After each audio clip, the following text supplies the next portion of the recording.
রহস্যকর, রহস্য উচ্চারণ দিয়ে নির্মিত। গভীর রাতে দুইজন লোক চাদর মুড়ি দিয়ে কবরস্থানে প্রবেশ করল। তাদের হাতে কোদাল আর চাকু। একজন আরেকজনকে বলছে, আচ্ছা জামিল ভাই, আপনি তো এই কবরস্থান অনেকদিন ধরেই দেখাশোনা করছেন, তাই তো আপনার সাহায্য নিয়েই এই কাজটা করতে যাচ্ছি। আপনার কি ভয় লাগে না এমন একটা কবরস্থানে রাতে পাহারা দিতে? জামিল নামের লোকটা বলল, এমনি এমনি তো সাহায্য করছি না, আপনি আমাকে টাকা দিয়েছেন তাই আমি আপনাকে সাহায্য করছি। আর ভয়, সেটা আবার কি? মৃত মানুষকে ভয় পাওয়া লাভ আছে নাকি? অন্য লোকটা একটু অদ্ভুতভাবে বলল, মৃত মানুষ যখন জীবিত হয়ে যায় তখন সে হিংস্র পশুর চেয়েও ভয়ানক হয়, বুঝছেন? জামিল নামের লোকটা বলল, এসব কথা বললেন না তো ভাই, যেটা করতে আসছেন সেটা করে তাড়াতাড়ি এখান থেকে চলে যান, কেউ দেখে ফেললে খুব সমস্যা হয়ে যাবে। এই কবরস্থানের সরকারি হাসপাতালের সব বেওয়ারিশ লাশগুলো দাফন করা হয়, তাই তাদের জানাজা হয় না ঠিকমতো, কারণ লাশটা কোন ধর্মের অনুসারী সেটা অজানা, তাই এভাবেই জানাজা ছাড়া দাফন করে দেয়া হয়। কিন্তু আপনি এমন লাশ দিয়ে কি করবেন আমাকে খুলে বলেন তো? লোকটা বলল, না না জামিল ভাই, এটা তো কথা ছিল না। কথা ছিল আপনি আমাকে কিছুই জিজ্ঞাসা করতে পারবেন না যতক্ষণ আমি নিজে থেকে কিছু না আপনাকে বলি। জামিল নামের লোকটা বলল, হ্যাঁ মাফ করবেন, আপনি শুধু আমাকে এইটুকু বলেছেন যে আপনার একটা বেওয়ারিশ লাশের শরীরের যে কোনো অঙ্গ লাগবে আর তার কাফনের কাপড়ের টুকরো, তবে খেয়াল রাখতে হবে সেটা যেন কোনো মেয়ের লাশ হয়। লোকটা বলল, হ্যাঁ এতটুকু জেনে রাখেন। আপনি তো বললেন গতকাল বিকেলই নাকি একটা মেয়ের লাশ দাফন করা হয়েছে এখানে, কোথায় তার খবর? এভাবে কথা বলতে বলতে তারা কবরস্থানের অনেক ভেতরে চলে এলো। চারিদিক থেকে ঝিঝি পোকার ডাক ভেসে আসছে, দূরে কোথাও কুকুরের ঘেউ ঘেউ শব্দ শোনা যাচ্ছে। হঠাৎ জামিল নামের লোকটা পা পিছলে একটা গর্তের মাঝে পড়ে গেল। দেখা গেল সেটা একটা পুরনো ভাঙা কবর, মাথার খুলিটা ছাড়া আর কিছু অবশিষ্ট নেই। আরেকজন তাকে টেনে উপরে তুলল, কিন্তু গাছের শিকড়ের সাথে আটকে জামিলের জামার কিছু অংশ ছিঁড়ে রয়ে গেল কবরে। সেটা তারা খেয়াল করল না। এরপর যথারীতি আবার তারা হাঁটতে হাঁটতে একটু সামনে গিয়ে একটা কবরের সামনে দাঁড়ালো।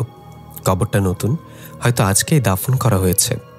জামিল নামের লোকটা বলল, আমি এই কবরটা কথাই বলেছিলাম আপনাকে। তারা দুজনই মুখে একটা পৈশাচিক হাসি দিয়ে কবরটা খোঁড়া শুরু করলো। এর মাঝেই মুষলধারে বৃষ্টি শুরু হয়ে গেল। চারিদিকে ঝড়ো হাওয়া আর মাঝে মাঝে বজ্রপাতের আওয়াজে চারপাশ ভৌতিক আবহাওয়ায় পরিণত হলো। তারা প্রায় কবরটা খুঁড়ে ফেলেছে। সাদা কাফনে মোড়ানো লাশটা বেরিয়ে এসেছে। তাড়াতাড়ি করে লাশের মাথার কাছ থেকে কাফনের কাপড় টেনে কেটে নিল এবং কাফনটা খুলে দেখা গেল এটা খুবই সুন্দর এক মেয়ের লাশ। জামিল নামের লোকটা বলল, মেয়েটা পতিতা ছিল, গত কয়েকদিন আগে এক প্রভাবশালী ব্যক্তির সাথে রাত কাটাতে গিয়ে মার্ডার হয়েছে। বৃত্তি পরিচয় না থাকায় তাকে বেওয়ারিশ হিসেবেই দাফন করা হয়েছে। অন্য লোকটা তার কথা শুনছিল আর খুঁজছিল লাশের কোন অঙ্গ কাটা যায়। ভাবতে ভাবতে সে লাশের একটা হাত ধরে কবজি থেকে কেটে নিল এবং একটা ব্যাগই ঢুকিয়ে নিল। এদিকে বৃষ্টির পানিতে কবরটা ভরে যেতে লাগলো। তারা কোনো রকম লাশটাকে মাটি চাপা দিয়ে তাড়াতাড়ি উল্টো ঘুরে চলে আসছিল। ঠিক তখনই পেছন থেকে একটা মেয়ে কণ্ঠের কান্না শুনতে পেল। লোকটা বলতে যাবে যে পেছনে তাকিয়েও না, ততক্ষণে জামিল ধার ঘুরিয়ে পেছনে তাকিয়ে ফেলল। সে দেখল যে মেয়েটাকে তারা আবার দাফন করে এলো সে ঠিক তাদের পেছনে দাঁড়িয়ে আছে ভয়ঙ্কর চেহারা নিয়ে। জামিল আর ঘাড় সামনে ঘোরানোর সময় পেল না। মেয়েটা চোখের পলকে এসে তার ঘাড় মোটকে দিয়ে তাকে মেরে ফেলল। এটা দেখে দ্বিতীয়জন ভয়ে সেই ব্যাগ ফেলেই সেখান থেকে দৌড় দিল। মেয়েটাকে পেছনে আর দেখা গেল না। লোকটা ভয়ে হাঁপাতে হাঁপাতে বারবার পেছনে তাকাচ্ছে আর দৌড়াচ্ছে। হঠাৎ মেয়েটা তার সামনে উপস্থিত হলো কোথা থেকে যেন। সে দড়ির ওপর থাকায় নিজেকে নিয়ন্ত্রণ করতে পারল না। উষ্টা খেয়ে পড়ে গেল সেই পুরনো কবরটার ভেতরে যেখানে ঢোকার সময় জামিল পড়ে গিয়েছিল। সেটাও প্রায় বৃষ্টির পানিতে পরিপূর্ণ। লোকটা প্রাণপণে চেষ্টা করতে লাগলো সেখান থেকে উঠে আসার জন্য। হঠাৎ দুইটা হাত তাকে নিচ থেকে টেনে ধরল। সে তাকিয়ে দেখতে পেল এটা আর কেউ না, বরং তার সাথে আসা সেই জামিল নামের লোকটা। সেখান থেকে উঠে আসার জন্য হঠাৎ দুইটা হাত তাকে নিচ থেকে টেনে ধরল। সে তাকিয়ে দেখতে পেল এটা আর কেউ না, বরং তার সাথে আসা সেই জামিল নামের লোকটা, একটু আগে যাকে মেরে ফেলা হয়েছে। মেয়েটা উপরে হাওয়ায় ভেসে আছে, তার চোখ থেকে কালো রক্তের মতো পানি বের হচ্ছে। সে চিৎকার করতে চাইলে উপর থেকে মেয়েটা এক ঝটকে এসে তার মুখের ভেতর কাটা হাতটা ঢুকিয়ে দিল। 2 বছর পর সকাল সকাল মা কয়েকবার এসে ডাকলো, গালিব উঠে পড়, বাবা রাগ করবে আবার। কিন্তু আমি উঠলাম না, মোড়মুড়ি দিয়ে আবার ঘুমিয়ে গেলাম। কিছুক্ষণ পর মা এসে ফ্যান ছেড়ে দিল। আমি শীতে কাঁপতে কাঁপতে উঠে চিল্লায় বললাম, মা রোজ রোজ তোমার এসব কিন্তু ভালো লাগে না, শান্তিতে একটু ঘুমাতে পারি না এই বাসায়। পাশের রুম থেকে বাবা বলল, তা মহারাজ শান্তিতে ঘুমাতে চাইলে এই বাসা থেকে বের হয়ে যান, নিজে একটা বাড়ি বানিয়ে তারপর দিনরাত শান্তির সাথে ঘুমান। আমি উঠে হনহন করে গিয়ে দেখলাম বাবা সোফায় বসে পেপার পড়ছে। আমি বললাম, শান্তির বিয়ে হয়ে গেছে গত মাসে, এখন ওর সাথে ঘুমাতে গেলেও জামাই আমার সুপারি ভেঙে দিবে। বাবা ভুরুকুচকে আমাকে দেখে মুখ বাঁকা করে পেপারের পৃষ্ঠ উল্টাতে উল্টাতে বলল, কোথায় এই বয়সে ছেলের কামাই করা পয়সা আরামাইশ করব? তা না, ছেলে আমার পয়সা আরামাইশ করে দুপুর অব্দি ঘুমানোর জন্য আন্দোলন করছে। পুরা কপাল আমার। আমি বললাম, থাকবো না আর তোমার বাসায়, এখনই চলে যাচ্ছি, প্রতিদিনই খোঁটা শুনতে ভালো লাগে না। এই বলে ওয়াশরুমে চলে গেলাম। বাবা বলছে, এই একই কথা আর কত শুনবো, চলে যাই যাই করেও যাস না, তুই গেলে আমি পুরো এলাকায় মিষ্টি বিতরণ করবো, সেদিন দেখিস। আমি ওয়াশরুম থেকে চিল্লায় বললাম, চলে গেলে মানুষ বলবে বৃদ্ধা বাবা মাকে রেখে জোয়ান পোলা বাড়ি ছেড়ে চলে গেছে, কি খারাপ পোলা, এই জন্য যায় না, না হলে কবেই চলে যেতাম এই ডোমঘর ছেড়ে। বাবা বলল, ওসব নিয়ে তোমাকে ভাবতে হবে না বাছা, তুমি চলে যাও, মানুষ কি বলবে না বলবে সেটা আমি দেখে নেব। আমি আর কিছু বললাম না। দাঁত ব্রাশ করতে করতে কাজটা করছিলাম, তখনই ভেতর থেকে মেয়ে কণ্ঠ হাসতে হাসতে বলে উঠল, প্রতিদিন আমার অপমান সহ্য না করে একটা চাকরি করলে তো পারো। আমি থতমত খেয়ে টুথপেস্টের ফেনা ভরা মুখে বললাম, আতিয়া তুমি আমার সাথে ওয়াশরুমে কেন? তোমাকে না বলেছি অন্তত ওয়াশরুমে আমার সাথে আসবে না? আতিয়া হাসতে হাসতে বলল, সরি তোমাদের বাবা ছেলের ঝগড়ায় ভুলেই গিয়েছিলাম। আমি বললাম, এখন কি যাবে নাকি আরও কিছু দেখার বাকি আছে? আতিয়া বলে, না যাচ্ছি। এই বলে আতিয়া চলে গেল বাতাসের মতো। আমি এখন বোবা।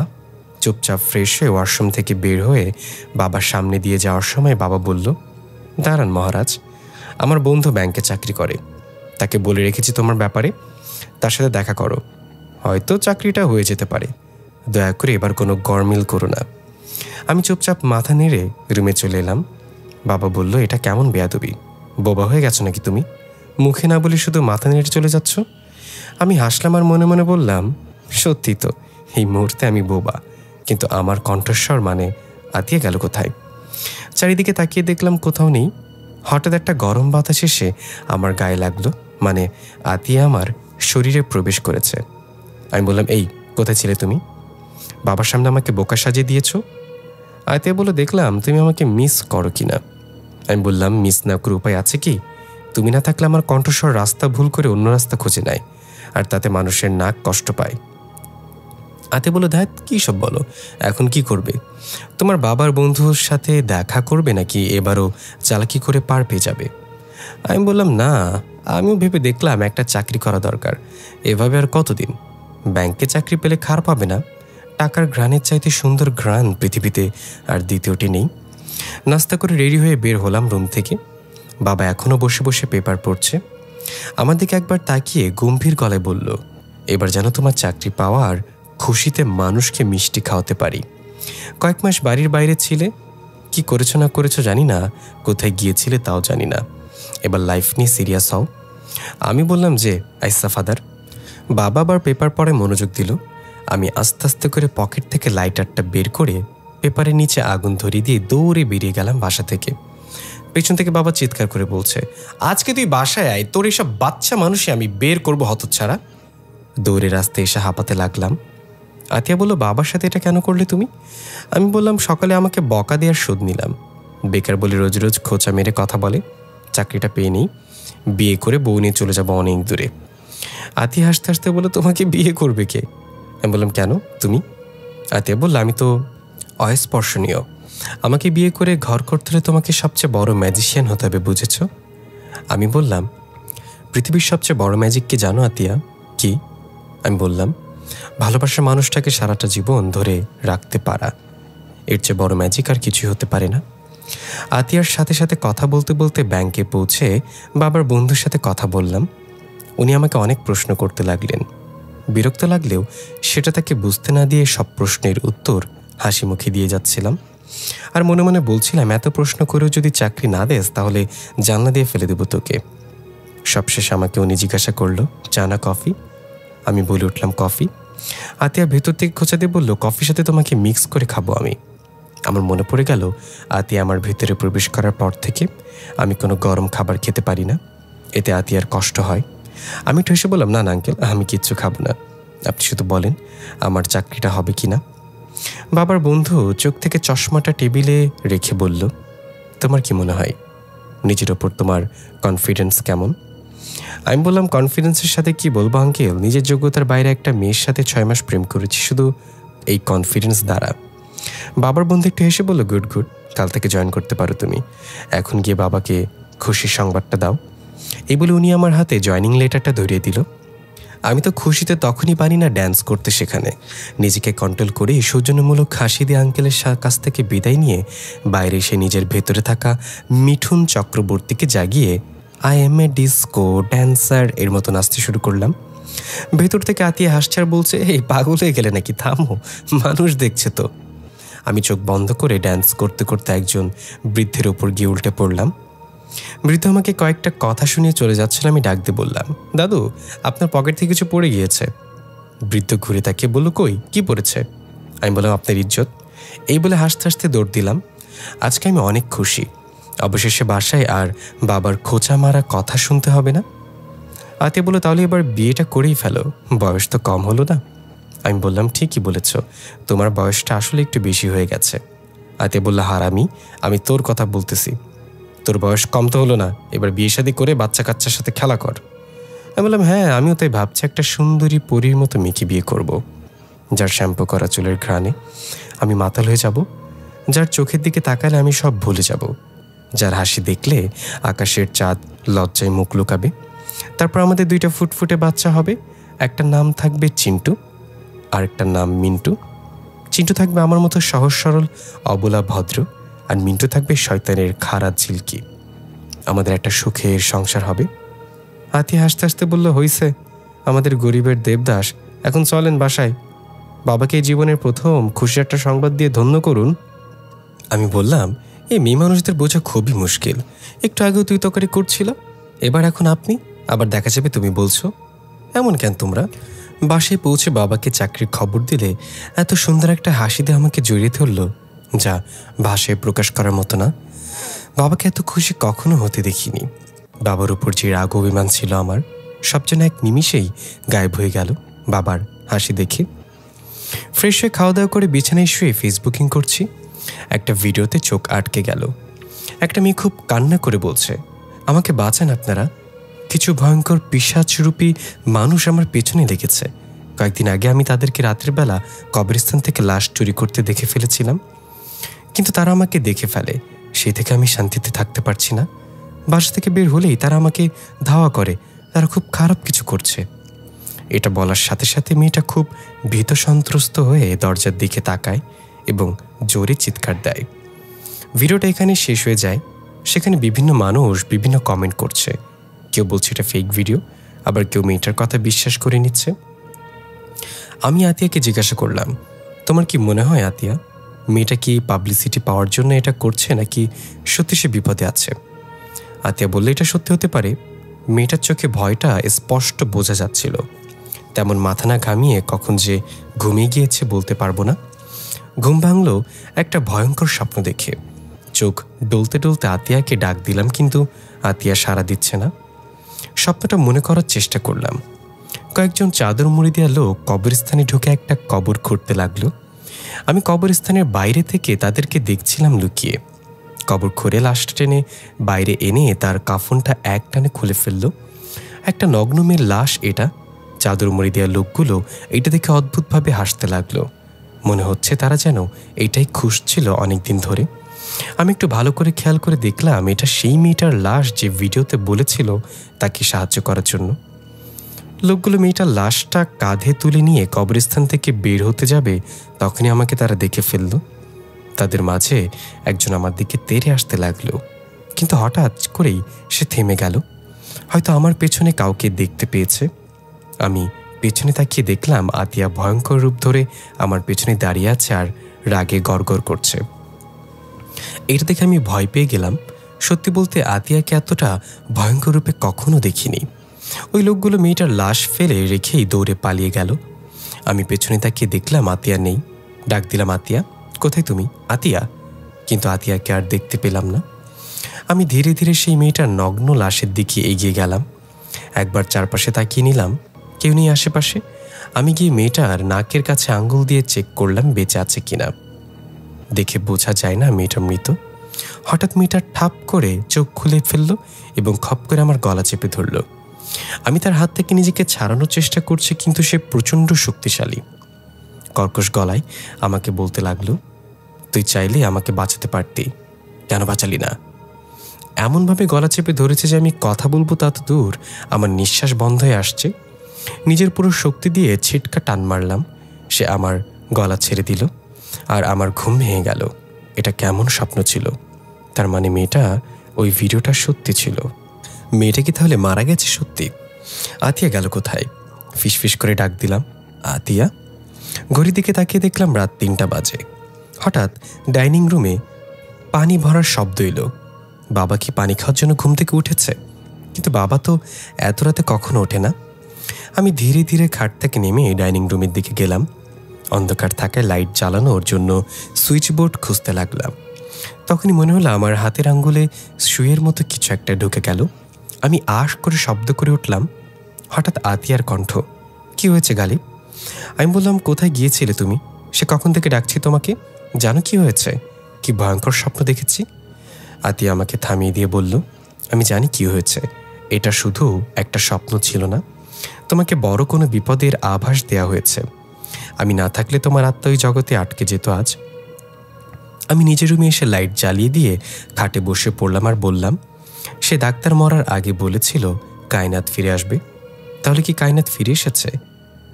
আতিয়া বলল, হতে পারে, তবে তোমাকে সবকিছুর জন্য প্রস্তুত থাকতে হবে। বিপদ যে কোনো দিক থেকে আসতে পারে, এমনকি আমাকেও বিশ্বাস করো না। হাতের দিকে তাকালাম, খুব ব্যথা করছে। তাকিয়ে দেখলাম হালকা একটু কেটে গিয়েছে, তবে অবাক করা ব্যাপার হলো সেখান থেকে কালো রক্ত বের হচ্ছে। টিস্যু দিয়ে মুছছে রক্তটা, আবার ঘুমিয়ে পড়লাম। এক ঘুমে সকাল হলো। আজকে চাকরির প্রথম দিন, কোনোভাবেই দেরি করা যাবে না। তাড়াতাড়ি ফ্রেশ হয়ে নাস্তা করে বাবা মায়ের কাছ থেকে দোয়া নিয়ে বেরিয়ে পড়লাম। আতিয়ার সাথে গল্প করতে করতে ব্যাংকে গিয়ে পৌঁছালাম। আজকে আতিয়া কেন যেন খুব কম কথা বলছে। বিষয়টা আমাকে একটু ভাবাচ্ছে। ব্যাংক ম্যানেজার এসে আমার সাথে সবার পরিচয় করে দিল এবং নিজের ডেস্ক দেখিয়ে নিজের কাজ বুঝিয়ে দিল। সবকিছু মিলে ভালোই চলছিল। আমার ডেস্কে প্রথম গ্রাহক আসলো একজন বৃদ্ধ লোক, মানে গতকাল যার সাথে ধাক্কা খেয়েছিলাম সেই বৃদ্ধ। আমাকে দেখে বলল, এই তুমি গতকালের ছেলেটা না, আমার সাথে মজা নিয়ে চলে গিয়েছিলে? আমি একটু লজ্জা পেয়ে বললাম, সরি স্যার, গতকালের ঘটনার জন্য। বৃদ্ধ বলল, সরি বললেই কি সব মাফ হয়ে যাবে? তুমি একটা বেয়াদব, তোমার সরি তোমার কাছে রাখো। অনেক রাগ উঠলেও জোর করে মুখে হাসি না বললাম, বলুন স্যার, আমি আপনার কি সেবা করতে পারি? বৃদ্ধ অহংকারী স্বরে বলল, তুমি আমার কি সেবা করবে? পারলে আমার ব্যালেন্সটা একটু চেক করে দাও। তার অহংকারী ভাবটা আমার পছন্দ হলো না। আমি দাঁড়িয়ে বললাম, একটু দাঁড়াবেন স্যার? বৃদ্ধ বলল, দাঁড়াবো কেন? আমি বললাম, ব্যাংকের নতুন নিয়ম স্যার, ব্যালেন্স চেক করতে হলে দাঁড়াতে হবে আপনাকে। বৃদ্ধ দাঁড়াতে দাঁড়াতে বলল, কত নিয়ম যে করবা তোমরা, তোমাদের কাছে টাকা রেখে তো আমি আর ঠকেছি। সে দাঁড়ালে আমি একটু হেসে জোরে একটা ধাক্কা দিলাম তাকে। সে উল্টে গিয়ে একটু দূরে পড়ে গেল। আমি বললাম, সরি স্যার, আপনার ব্যালেন্স একদম নেই। সবাই হা করে তাকিয়ে আছে আমার দিকে। আমি রাগে হনহন করে বেরিয়ে আসলাম ব্যাংক থেকে। চাকরি করে বলে কি আমি কারো চাকর নাকি? অহংকার আমার একদম পছন্দ না। সে যেই হোক, এই ঘটনার পর আমার চাকরি থাকবে কিনা সন্দেহ। বাবা শুনলে অনেক রাগ করবে। বাইরে এসে পার্কের বেঞ্চে বসে কাল রাতের স্বপ্নের কথা ভাবছিলাম। আতিয়া বলল, প্রথম দিনই চাকরি 12টা বাজিয়ে দিলে। শোনো, চাকরি করতে হলে নিজের রাগ নিয়ন্ত্রণে রাখতে হয়। গ্রাহকরা গালি দিলেও হাসি মুখে তাদের সাথে কথা বলতে হয়। আমি বললাম, এসব আমাকে দিয়ে হবে না, আমার কাছে সেলফ রেসপেক্ট আগে। চাকরি একটা গেলে আরও অনেক পাবো। তখনই পেছন থেকে বলল, ঠিক বলেছ গালিব, চাকরির চেয়ে সেলফ রেসপেক্ট বড়। পেছনে তাকিয়ে দেখলাম একজন বৃদ্ধা মহিলা দাঁড়িয়ে আছে, তার সাথে একটা সুন্দরী মেয়ে। আমি বললাম, কারা আপনারা?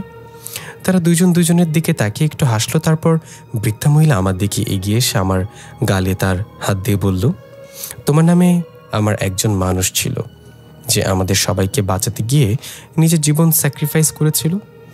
ভেতর থেকে আতিয়া বলল, গালিব, ওনার নাম রিশফা, ইবানের দাদি রিদিকা, এবং উনি একই সাথে শয়তানদের সাথে লড়াই করেছিল।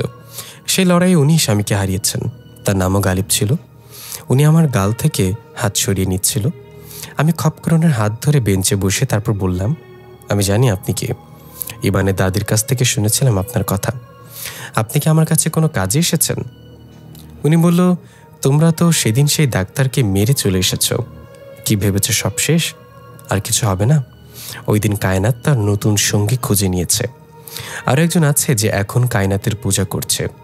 তাকে শক্তিশালী করার জন্য বিভিন্ন কালো জাদু করছে মৃত লাশ উঠিয়ে এনে কবর থেকে। এই জাদু যার উপর করা হয় তাদের শরীরের রক্ত কালো রং ধারণ করে। এই কথা শুনে আমি অবাক হয়ে গেলাম। কাল রাতে আমার হাত থেকেও কালো রক্ত বের হয়েছিল। তাহলে কি আমি এই কালো জাদুর শিকার? আমাকে চিন্তিত দেখে রিশফা দাদি বলল, কি ব্যাপার গালি, তোমার চেহারা হঠাৎ করে অন্ধকার হয়ে গেল কেন? কোনো সমস্যা? আমি কথা কাটিয়ে একটু হাসি দিয়ে বললাম, না না দাদি, আমি ঠিক আছি। শুধু ভাবছি কায়নাত এখন আবার নতুন করে কাকে বেছে নিয়েছে। এসব কে করছে? তাকে খুঁজে বের করতে হবে।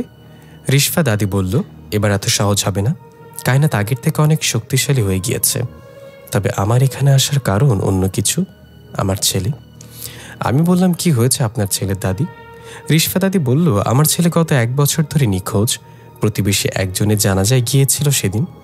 জানাজা শেষে সবাই ফিরে এলেও আমার ছেলেটা আর ফিরে আসেনি। আমার কেন যেন মনে হয় আমার ছেলে এই কালো রক্তের ফাঁদে পড়েছে। এই বলে রিশফা দাদি চোখের পানি মুছে আমার হাত ধরে বললেন, গালিব, তুমি কি আমার ছেলেটাকে খুঁজে দেবে? আমি তোমার কাছে চিরকৃতজ্ঞ থাকব। আমি রিশফা দাদিকে আশ্বাস দিয়ে বললাম, কোনো চিন্তা করবেন না আপনি। আমি অবশ্যই তাকে খুঁজে বের করে আপনার কাছে ফিরিয়ে আনবো, কথা দিলাম আপনাকে। রিশফা দাদি প্রশান্তি হাসি এসে বলল, তোমার উপর আমার বিশ্বাস আছে। আমি জানি তুমি পারবে। তাহলে এখন আমি যাই। তুমি খেয়াল রেখো, কাউকে খুব সহজে বিশ্বাস করবে না, এমনকি নিজে কেউ না। এই জগতে কে তোমার বন্ধু আর কে তোমার শত্রু সেটা সময় বলে দিবে। এই বলে রিশফা দাদি উঠে চলে যাচ্ছে। ওনার সাথে আসা মেয়েটা একবার পেছনে তাকিয়ে আমার দিকে তাকিয়ে অদ্ভুত একটা চাহনি দিল। আমি ডাক দিলাম, দাদি, আপনার সাথে এই মেয়েটা কে বললেন না তো? রিশফা দাদি আমার দিকে না তাকিয়ে বলল, তোমার বিপদের বন্ধু, সময় হলেই জানতে পারবে। আমি সেখানে দাঁড়িয়ে রিশফা দাদির চলে যাওয়ার দিকে তাকিয়ে রইলাম। এতক্ষণ পর আতিয়া বলল, তার ছেলে নিখোঁজ। তুমি তাকে কথা দিয়ে দিলে খুঁজে বের করবে, কিন্তু কিভাবে যদি তার ছেলে আর বেঁচেই না থাকে? আমি বললাম, এইসব কথা বলো না। আমার মন বলছে তার ছেলে জীবিত আছে। আমি সেটা খুঁজে বের করবই। যেহেতু জানা যায় গিয়ে নিখোঁজ হয়েছে, তাই আমার মনে হয় কায়নাতের খপ্পরেই পড়েছে। সেটা বড় কথা না, আমি আছি অন্য চিন্তায়। রিশফা দাদি বলে গেল, এই জাদু যার উপর করা হয় তার শরীরেও নাকি কালো রক্ত হয়ে যায়। তুমি তো দেখছো কাল রাতে আমার হাত থেকে কালো রক্ত বের হয়েছিল। এটা কিভাবে সম্ভব? আমিও কি এই জাদুর শিকার তাহলে? আতিয়া বলল, বাদ দাও তো, তেমন কিছুই না। রাতে ঘুমের ঘরে কি দেখেছো না দেখেছো? তোমার উপর আবার কালো জাদু কি করবে? তুমি নিজে একটা জাদুকর, শরীরে 2 আত্মা নিয়ে ঘুরে বেড়াও তুমি। তোমার আবার কালো জাদু ভয় কিসের? আমি বললাম, তা ঠিক বলেছ, হয়তো আমার দেখার ভুল হয়েছিল রাতে। এখন কি করব? চাকরি তো 12টা বেজে গেল। এতক্ষণ হয়তো বাবার বন্ধু তাকে কল করে বলেও দিয়েছে। বাসায় গেলে আবার বাবার সাথে ঝগড়া লাগবে আমার। হঠাৎ চোখ পড়ল রাস্তার এক পাশে একটু দূরে একটা মেয়ের দিকে। আমার চোখে চোখ পড়তেই মেয়েটা দ্রুত হাঁটা দিল। মেয়েটা মাস্ক পরা থাকায় চেহারা দেখতে পাইনি। আমি ডাক দিলাম, এই যে শোনেন, কে আপনি? মেয়েটা হাঁটার গতি বাড়ি দিল। আমি পিছু নিলাম। এই দাঁড়ান বলছি, কে আপনি? দাঁড়ান। মেয়েটা দ্রুত রাস্তা ক্রস করে ওপারে চলে যাওয়ার চেষ্টা করলো, কিন্তু অপর দিক থেকে একটা মাইক্রোবাস এসে ধপাস করে মেয়েটাকে মেরে দিল। উড়ে কি অনেকটা দূরে পড়ে গেল মেয়েটা। সাথে সাথে সেখানে অনেক মানুষের ভিড় হয়ে গেল। আমিও দৌড়ে গিয়ে ভিড় ঠেলে সামনে দেখতে পেলাম মেয়েটার মাথা একদম থেতলে গিয়েছে। আমি অবাক হয়ে গেলাম যখন দেখলাম মেয়েটার মাথা থেকে কালো রক্ত বের হচ্ছে। আমি আস্তে করে আতিয়াকে জিজ্ঞাসা করলাম, তুমি তাই দেখতে পাচ্ছ যা আমি দেখতে পাচ্ছি? আতিয়া বলল, হ্যাঁ, এই মেয়েটাকে হয়তো কেউ পাঠিয়েছিল তোমাকে অনুসরণ করার জন্য। মেয়েটাও কালো জাদুর শিকার, এই জন্যই তার রক্ত কালো। হঠাৎ আমার ফোনে একটা কল আসলো। পকেট থেকে ফোন বের করে দেখলাম মুস্কান কল দিয়েছে। আমি দুর্ঘটনার স্থান থেকে দূরে গিয়ে ফোন রিসিভ করে বললাম, হ্যাঁ মুস্কান বলো। মুস্কান ওপাশ থেকে খুব অস্থির কণ্ঠে বলল, ভাইয়া আপনি একটু আমাদের বাসায় আসবেন তাড়াতাড়ি। কাল রাত থেকে আমার আম্মুর অবস্থা বেশি ভালো না। আমি বললাম, কি বলছো মুস্কান, কি হয়েছে আন্টির? মুস্কান বলল, কাল রাতে আমাদের এক প্রতিবেশী মারা গিয়েছিল। আম্মু তাকে দেখার জন্য তার বাসায় গিয়েছে। লাশ দেখে বাসায় আসার পরই আম্মুর ব্যবহারে পরিবর্তন হতে শুরু করে। আম্মুর চোখ সম্পূর্ণ কালো রং ধারণ করেছে ভাইয়া। আমার খুব ভয় করছে। আমি আম্মুকে একটা রুমে আটকে রেখেছি। প্লিজ ভাইয়া আপনি আসেন। আমি বললাম, ভয় পেও না মুস্কান, আমি এখনই আসছি। আন্টির কাছ থেকে দূরে থাকো আমি আসার আগ পর্যন্ত। এই বলে ফোন কেটে বললাম, আতিয়া আমাকে এখনই মুস্কানদের বাসায় যেতে হবে। মুস্কানের আম্মুর সাথেও খারাপ কিছু হয়েছে, বেচারি খুব ভয় পেয়ে আছে। আতিয়া বলে, আমার মনে হয় অন্যর জন্য নিজের ক্ষতি ডেকে না আনাই ভালো হবে গালিব। মুস্কান তো ছোট বাচ্চা না, ওর সমস্যা ওকেই সমাধান করতে দাও। আমি আতিয়ার কথা শুনে একটু অবাক হয়ে বললাম, তুমি কি সত্যি আতিয়া নাকি অন্য কেউ? আতিয়া একটু ইতস্তত বোধ করে বলল, মানে কি বলছো? আমি অন্য কেউ হব কেন? আমি আতিয়া। আমি বললাম, আতিয়া তো কখনো মানুষের বিপদের কথা শুনে নিজেকে বাঁচানোর কথা ভাবে না, সবসময় অন্যের বিপদে নিজের বিপদ মনে করে তাকে সাহায্য করছে। আতিয়া বলল, না আমি আসলে তোমার জন্য। আমি থামিয়ে দিয়ে বললাম, হয়েছে থাক, এখন আমার যেতে হবে, মুস্কান বিপদে আছে। এই বলে একটা ট্যাক্সি করে সোজা মুস্কানদের বাসায় গিয়ে পৌঁছালাম। গিয়ে দেখলাম মুস্কান জড়সড় হয়ে ঘরের এক কোণে বসে আছে। আমাকে দেখেই দৌড়ে এসে বলল, ভাই আপনি এসেছেন? এটা কি হচ্ছে আমি জানি না, আম্মুর ওপর খুব খারাপ কিছু ভর করেছে। লাশ দেখে আসার পরই আম্মু বাথরুমে গিয়ে বমির সাথে কালো রক্তের পানি বের হয়েছিল। তারপর আম্মুর চোখ কালো হয়ে গিয়েছে আর আমাকে মারার জন্য বারবার তেড়ে আসছিল। আমি কোনো রকম তাকে একটা রুমে বন্দি করে দিয়েছি। আমি মুস্কানকে শান্ত করে বললাম, ঠিক আছে এখন ভয় পাওয়ার দরকার নেই। আন্টিকে কোন রুমে আটকে রাখছো আমাকে বলো, আমি দেখছি। মুস্কান হাতের আঙ্গুলের ইশারায় একটা রুমের দিকে ইঙ্গিত করলো। আমি ধীরে ধীরে সেই রুমের দিকে এগিয়ে গেলাম। মুস্কান বলল, ভাইয়া যাবেন না, আম্মু আপনার ক্ষতি করতে পারে। আমি মুস্কানকে হাতের ইশারায় সেখানে দাঁড়িয়ে থাকতে বলে আতিয়াকে বললাম, আতিয়া তোমার কি মনে হয় মুস্কানের আম্মু কি হতে পারে? আতিয়া বলল, না দেখে তো বলতে পারবো না, চলো দেখা যাক। আস্তে আস্তে দরজা খুলে প্রথমে মাথা ঢুকিয়ে উকি মেরে দেখলাম, কই রুমে তো কাউকে দেখতে পাচ্ছি না। মুস্কানকে বললাম, কই তোমার আম্মু? রুমে তো কেউ নেই। মুস্কান দৌড়ে এলো। আমার রুমে ঢুকে দেখলাম সত্যি সেখানে কেউ নেই। মুস্কান বলল, বিশ্বাস করেন ভাইয়া, আমি নিজে আম্মুকে রুমে আটকে রেখেছি। এই রুম থেকে বের হওয়ার কোনো উপায়ও নেই। আম্মু গেল কোথায়? আমি কিছু বলতে যাবো এমন সময় উপর থেকে টুপ করে এক ফোঁটা পানি পড়ল আমার মাথায়। আমি ওপরে তাকাতেই প্রচণ্ড ভয় পেয়ে পিছিয়ে গেলাম। মুস্কানের আম্মু সিলিংয়ের সাথে আটকে আছে আর ভয়ানক এক হাসি দিয়ে আমাদের দিকে তাকিয়ে আছে। কিছু বুঝে ওঠার আগেই সিলিং থেকে ছুটে সোজা মুস্কানের উপর ঝাঁপিয়ে পড়ল। মুস্কানের গলা চেপে ধরে বলল, আমাকে আটকে রেখেছিস? তোর সাহস কত? আমি তাড়াতাড়ি গিয়ে এক ধাক্কা দিয়ে তাকে দূরে ফেলে মুস্কানকে ছাড়িয়ে নিলাম। এরপর আন্টির আগে গড়গড় করতে করতে আমার দিকে এগিয়ে এসে আমাকেও জোরে একটা ধাক্কা দিল। আমি ছিটকে গিয়ে দেয়ালের সাথে বাড়ি খেলাম। আতিয়াকে বললাম, তুমি কি শুধু তামাশাই দেখবে নাকি কিছু কাজ করবে? আতিয়া বলে, তোমাকে মার খেতে দেখতে ভালোই লাগছে, যা করা কিছুক্ষণ পর করব, আর একটু মার খেয়ে নাও। আমি রাগে বললাম, লাগবে না তোমার সহজ সাহায্য, তুমি থাকো, এবার দেখো আমি কি করি এই ভূতনিকে। এই বলে উঠে মুস্কানকে বললাম, কি করতে হবে জানো তো? মুস্কান মাথা নেড়ে হ্যাঁ বলল। আন্টি আমার দিকে তেড়ে আসলে আমি কোনো রকম তাকে পেছন থেকে ধরে ফেললাম। মুস্কান এসে তাড়াতাড়ি আন্টির কনিষ্ঠ আঙ্গুল জোরে চেপে ধরল। আন্টি প্রচণ্ড জোরে চিৎকার করে ছটফট করতে লাগলো। আমি বললাম, মুস্কান যাই হয়ে যাক তুমি আঙ্গুল ছাড়বে না। আন্টি ধীরে ধীরে দুর্বল হতে লাগলো। এই সুযোগে আমি আন্টির মাথায় হাত দিয়ে একটা মন্ত্র পড়লাম, যেটা রিদিকা দাদি আমাকে শিখিয়ে দিয়েছিল।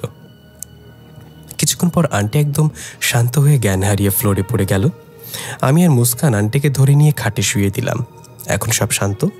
আমি আতিয়াকে বললাম, দেখলে তো কিভাবে তোমার সাহায্য ছাড়া এই শয়তানকে ভাগিয়ে দিলাম। আতিয়া বলল, হ্যাঁ হ্যাঁ, আমার শক্তি ছাড়া তুমি তাকে ধরে রাখলে কেমনে সেটা একবার ভাবো। মুস্কান এসে আন্টির মুখে পানি ছিটিয়ে দিলে আন্টির জ্ঞান ফিরল। মুস্কানকে হাতের ইশারায় কাছে ডেকে বলল, আমি জানি কি কি হয়েছে, আমি সব কিছু বুঝতে পারছিলাম, কিন্তু আমি চাইলেও নিজেকে বাধা দিতে পারিনি। আমাকে অন্য কেউ চালনা করছিল। আমি এগিয়ে এসে বললাম, আন্টি কি হয়েছিল গতকাল রাতে? আন্টি বলল, গতকাল রাতে আমি যখন লাশ দেখতে গেলাম প্রতিবেশীর বাসায়, তখন হঠাৎ মনে হলো লাশটা নড়ে উঠেছে। আমি মনের ভুল ভেবে বিষয়টা পাত্তা দিলাম না। তারপর তাদের সাথে কথাবার্তা বলে যখন আমি বাসায় ফিরে আসছিলাম তখন গাছের আড়াল থেকে কেউ আমাকে ডাক দিল, এই যে শুনছেন। আমি থমকে দাঁড়ালাম। আশেপাশে তাকিয়ে কাউকেই দেখতে পেলাম না। হঠাৎ আমার শরীরে কাঁটা দিয়ে উঠল। মনে হলো আশেপাশে কেউ আছে, কিন্তু আমি তাকে দেখতে পাচ্ছি না। আমি তাড়াতাড়ি সেখান থেকে হাঁটা দিলে পেছন থেকে কেউ আমার নাম ধরে ডাক দিল, কথা না শুনেই চলে যাচ্ছেন। আমি চমকে গিয়ে পেছনে তাকিয়ে দেখলাম একটা লোক দাঁড়িয়ে আছে। একটু ভালো করে খেয়াল করতেই ভয়ে আমার সারা শরীর ঠান্ডা হয়ে গেল। এটা সেই লোকটা যার লাশ এইমাত্র দেখে এলাম। আমি ভয়ে নিজের জায়গা থেকে নড়ার মতো শক্তিও হারিয়ে ফেললাম। লোকটা বলল, আপনার মেয়ে যেই ভুল করে এসেছে তার জন্য তাকে মরতে হবে। এই বলে কিছু বুঝে ওঠার আগেই সে বাতাসের মতো এসে আমার শরীরে মিশে গেল। তারপর আর আমি নিজের কন্ট্রোলে ছিলাম না। সব শুনে আমি একবার মুস্কানের দিকে তাকালাম। মুস্কানও বুঝতে পারল, তাই বলল, আম্মু তুমি বিশ্রাম নাও, এটা ঠিক হয়ে গেছে, এটা নিয়ে আর চিন্তা করো না। আমি মুস্কানকে নিয়ে বাইরে চলে আসলাম। তারপর বললাম, কিছু বুঝতে পেরেছ? সে কোনো ভুলের কথা বলেছে? মুস্কান বলল, জি ভাইয়া, বুঝতে পেরেছি। সে কায়নাতের কথা বলেছে। আমি বললাম, হ্যাঁ, আমাদের আবার বাড়ি ছাড়ার সময় হয়ে গিয়েছে, এবার এটা সম্পূর্ণ শেষ করেই ফিরতে হবে। মুস্কান বলল, আমি তৈরি ভাইয়া। এদিকে আমরা দেখতে পাই দুইজন হুডি পরা লম্বা লম্বা মানুষ এই অ্যাক্সিডেন্টের মেয়েটার মাথা থেতলে যাওয়া মৃতদেহ কাঁধে নিয়ে একটা পাহাড়ের গুহায় প্রবেশ করছে। গুহার পারে পারে আগুনের মশাল, নিচে অনেক মানুষের ভাঙা ভাঙা কঙ্কালার হাড়গোড় পড়ে আছে। তার মেয়েটার মৃতদেহ নিয়ে একটা গোলাকার বৃত্তের মাঝে রাখলো, তারপর হাঁটু গেড়ে বসে পড়ল তার সামনে। একটু পর চাদর মুড়ি দিয়ে একজন লোক এসে মেয়েটার দেহের পাশে বসে হাত উঁচু করে বলল, কায়নাত, তোমার কুরবানি কবুল করেছে। তুমি কায়নাতের জন্য নিজের জীবন বিসর্জন দিয়েছ। ওপারে তুমি কায়নাতের কাছে এর সুন্দর প্রতিদান পাবে।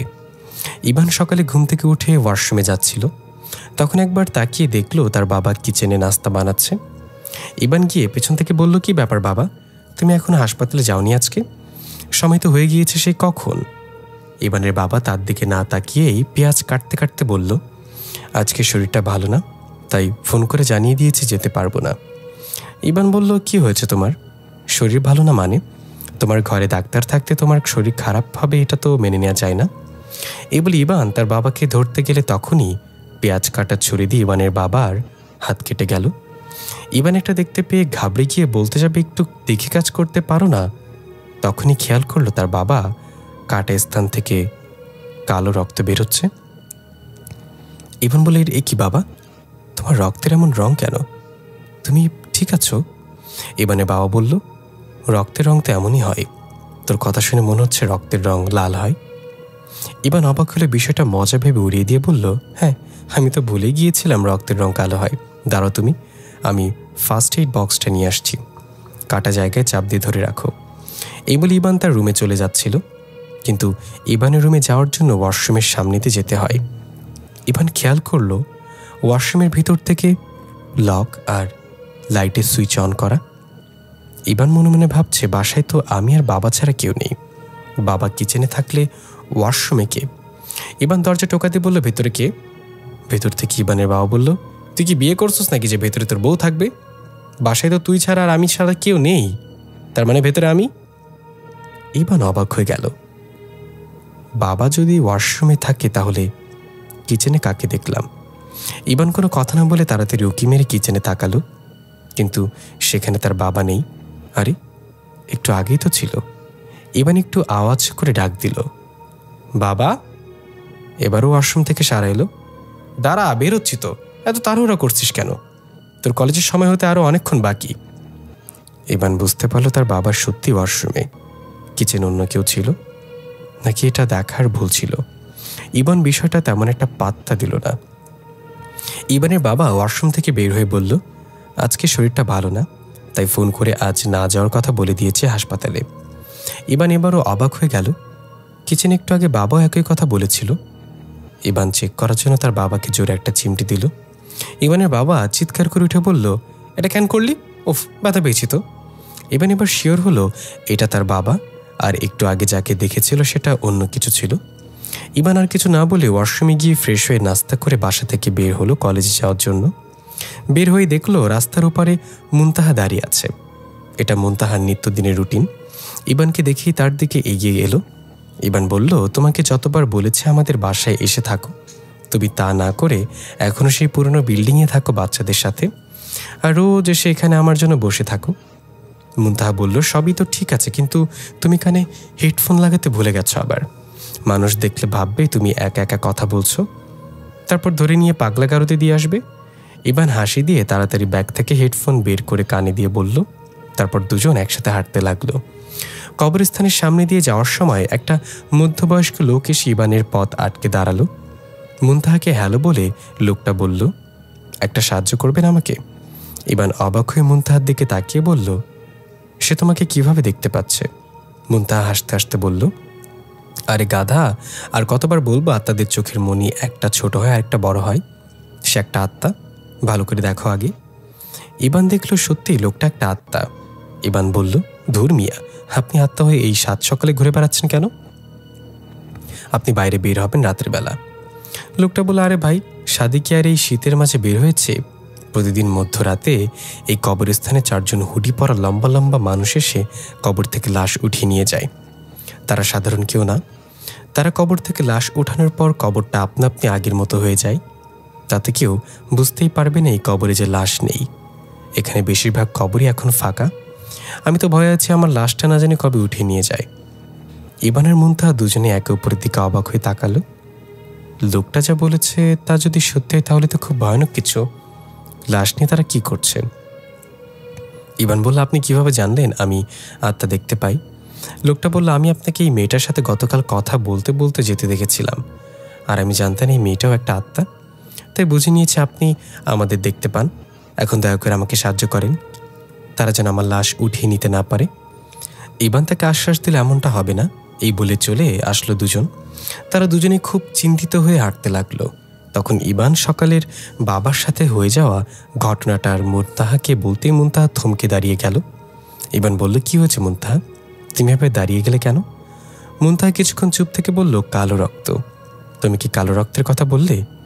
ইবান বলল, হ্যাঁ, বাবার রূপে ওইটার হাত থেকে কালো রক্ত বের হয়েছিল। মুনতাহা বলল, কায়নাত ফিরে এসেছে। কায়নাতের সাথে যারা আছে তাদের চেনার উপায় হচ্ছে তাদের রক্তের রং কালো হয়, আর তারা যাদেরকে টার্গেট করে তাদের উপর তারা জাদু করে তাদের শরীরে রক্ত কালো রক্ত ধারণ করে। ইবান বলল, তাহলে কি এই কবর থেকে লাশ নিয়ে যাওয়ার পেছনে কায়নাত আছে?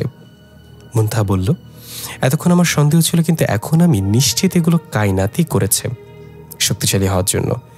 এটা এমন একটা কালো জাদু যেটার জন্য মৃতদেহ প্রয়োজন হয়। যত বেশি মৃতদেহ তত বেশি শক্তি। ইবান বলে, তাহলে তারা আমাকে অলরেডি টার্গেট করে ফেলেছে। সকালে ওইটা হয়তো একটা সতর্ক বার্তা ছিল আমার জন্য। আজ রাতে আমি এই কবরস্থানে এসে লুকিয়ে থাকব। যদি আজকেও তারা লাশ নিতে আসে তাহলে তাদেরকে আমি ধরব। মুনতাহা বলে, এটা অনেক রিস্ক হয়ে যায়। আমি এখনো জানি না যারা লাশ নিতে আসে তারা কেমন শক্তিশালী। ঝুঁকি না জেনে বিপদে লাফ দেয়া বোকামি হবে। ইবান বলল, ঝুঁকি যতই থাক মুনতাহা, আমি এটা করবই। তারা আমার বাসা অবধি চলে এসেছে, তার মানে আমাকে আর বসে থাকলে চলবে না। এভাবে কথা বলতে বলতে ইবান তার কলেজে গিয়ে পৌঁছালো। ইবান ক্লাসে বসে লেকচার শুনছে। তখন মুনতাহা এসে ইবানের পাশে বসে বলল, আমার খিদে পেয়েছে, টাকা দাও, কিছু খাবো। ইবান আর চোখে তাকিয়ে ফিসফিস করে বলল, লেকচার শোনার সময় ডিস্টার্ব করো না, বাইরে কি আমার জন্য অপেক্ষা করো। মুনতাহা বলল, না, আমি অপেক্ষা করতে পারবো না, টাকা দাও, আমি কিছু খাবো। ইবান বলল, মুনতাহা দুষ্টামি করো না, যেতে বলছি তোমাকে। প্রফেসর ফিসফিস আওয়াজ শুনে লেকচার বন্ধ করে বলল, হোয়াট ইজ দিস ইডিয়েট, আমার ক্লাসে কথা বলছে কে? মুনতাহা মিটমিট করে হাসছে। প্রফেসর আবার বলল, যদি আমার ক্লাস ভালো না লাগে তাহলে এখনই বের হয়ে যেতে পারো, আর একটা শব্দ যেন আমার কানে না আসে। ইবান মুনতাহার দিকে রাগান্বিত দৃষ্টিতে তাকালে মুনতাহা মুখে হাত দিয়ে সরি বলে অদৃশ্য হয়ে গেল। প্রফেসর আবার লেকচার শুরু করলো। ইবান খেয়াল করলো মুনতাহা গিয়ে প্রফেসরের পেছনে দাঁড়িয়েছে। ইবান হাতের ইশারায় তাকে যেতে বলল। ইবানের বন্ধু ফয়সাল এটা খেয়াল করে এবার প্রফেসরের দিকে তাকায়, আরেকবার ইবানের দিকে তাকায়। সে কিছুই বুঝতে না পেরে ইবানের দিকে ইশারায় বলে, কি করছিস তুই? ইবান কি বলবে? ফয়সালের দিকে ধ্যান না দিয়ে আবার প্রফেসরের দিকে তাকিয়ে দেখল মুনতাহা এবার প্রফেসরের টাক মাথায় হাত বুলাচ্ছে। প্রফেসর এটা অনুভব করতে লাফ দিয়ে চেয়ার থেকে উঠে পেছনে তাকিয়ে দেখল কেউ নেই। এদিকে মুনতাহা হাসতে হাসতে এসে ইবানের পাশে বসল। ইবান রাগান্বিত দৃষ্টিতে ফিসফিস করে বলল, করছো কি তুমি এটা? প্রফেসর এটা শুনে ফেললো ইবান ফিসফিস করে কিছু বলছে, তাই সে বলল, ইবান তাহলে তুমি এতক্ষণ ক্লাসে কথা বলছো? ইবান মুখে না বললেও মুনতাহা ইবানের হাত উঁচু করে দিল আর মাথা নাড়িয়ে হ্যাঁ বলিয়ে দিল। প্রফেসর কনফিউজড হয়ে বলল, মুখে বলছো না কেন, আবার মাথা জাকিয়ে হাত উঠিয়ে বলছো? হ্যাঁ, আসলে কি বলতে চাচ্ছ? ইবানের কণ্ঠ নিয়ন্ত্রণ করে মুনতাহা বলল, গাছের ডালে কাক, স্যার আপনার মাথা টাক। প্রফেসর রাগান্বিত দৃষ্টিতে ইবানের দিকে তাকালে ইবান মুখে হাত দিয়ে বলল, বিশ্বাস করেন স্যার, এটা আমি বলিনি। প্রফেসর দাঁত কিটমিট করতে করতে বলল, get out from my class. ইবান আর কিছু না বলে হনহনিয়ে ক্লাস থেকে বের হয়ে গেল। মুনতাহাও পেছন পেছন বের হয়ে গেল। যাওয়ার আগে মুনতাহা প্রফেসরের পেটে একটা আঙ্গুল দিয়ে গুঁতা দিয়ে দিল। প্রফেসর আবার লাফ দিয়ে উঠল। বাইরে এসে ইবান মুনতাহার উপর চেঁচামেচি করতে লাগলো এগুলো করার জন্য। তখন মুনতাহা মুখ ফুলিয়ে ফুলিয়ে কান্না করে দিল। ইবান বলে, স্টপ ইওর ঢং, কান্না করেছ অথচ চোখ থেকে পানি পড়ছে না, এত অভিনয় কিভাবে করো? মুনতাহা বলল, মুরগির বাচ্চা, আমি কি তোমার মতো মানুষ নাকি যে কান্না করলে চোখ থেকে পানি পড়বে? বুঝেছ, আমাকে কেউ ভালোবাসে না। এই বলে মুনতাহা আবার ভ্যা করে কান্না করে দিল। ইবান একটু শান্ত হয়ে মুনতাহার কাছে গিয়ে বলল, আচ্ছা সরি, আর বকবো না। মুনতাহা ভ্যা করে কান্নার গতি আরও বাড়িয়ে দিল। ইবান বলল, আরে সরি বললাম তো, আবার কান্না করছো কেন? মুনতাহা বলল, এই জাদুকরি 3টা শব্দ না বললে আমার কান্না থামবে না। ইবান বলল, আচ্ছা ঠিক আছে বলছি, আই লাভ ইউ। মুনতাহা বলল, এটা না। ইবান বলল, আই লাইক ইউ। না, এটাও না। ইবান একটু চিন্তা করে চুটকি বাজে বলল, আচ্ছা বাংলায় বলতে হবে তাই না, আমি তোমাকে ভালোবাসি। মুনতাহার এবারও কান্না থামলো না। ইবান একটু ভেবে বলল, এবার বলো শব্দ সাবার। মুনতাহা ফিক করে হেসে বলল, হ্যাঁ এটাই শুনতে চাচ্ছিলাম। মুনতাহার কাণ্ড দেখে ইবানও হাসতে লাগলো। এবার কথা বলতে বলতে তারা হাঁটতে লাগলো। ইবান বলল, এখন আর বাসায় যাব না, রাতে তাহলে কবরস্থানে যাওয়া হচ্ছে আমাদের, তাদেরকে ধরতে। সারাদিন ঘোরাফেরা করে মুনতাহার আমি সন্ধ্যার দিকে চলে গেলাম কবরস্থানে। একটা নিরাপদ জায়গা খোঁজ নিলাম লুকিয়ে থাকার জন্য। দূরে কোথাও প্যাঁচা ডেকে উঠল।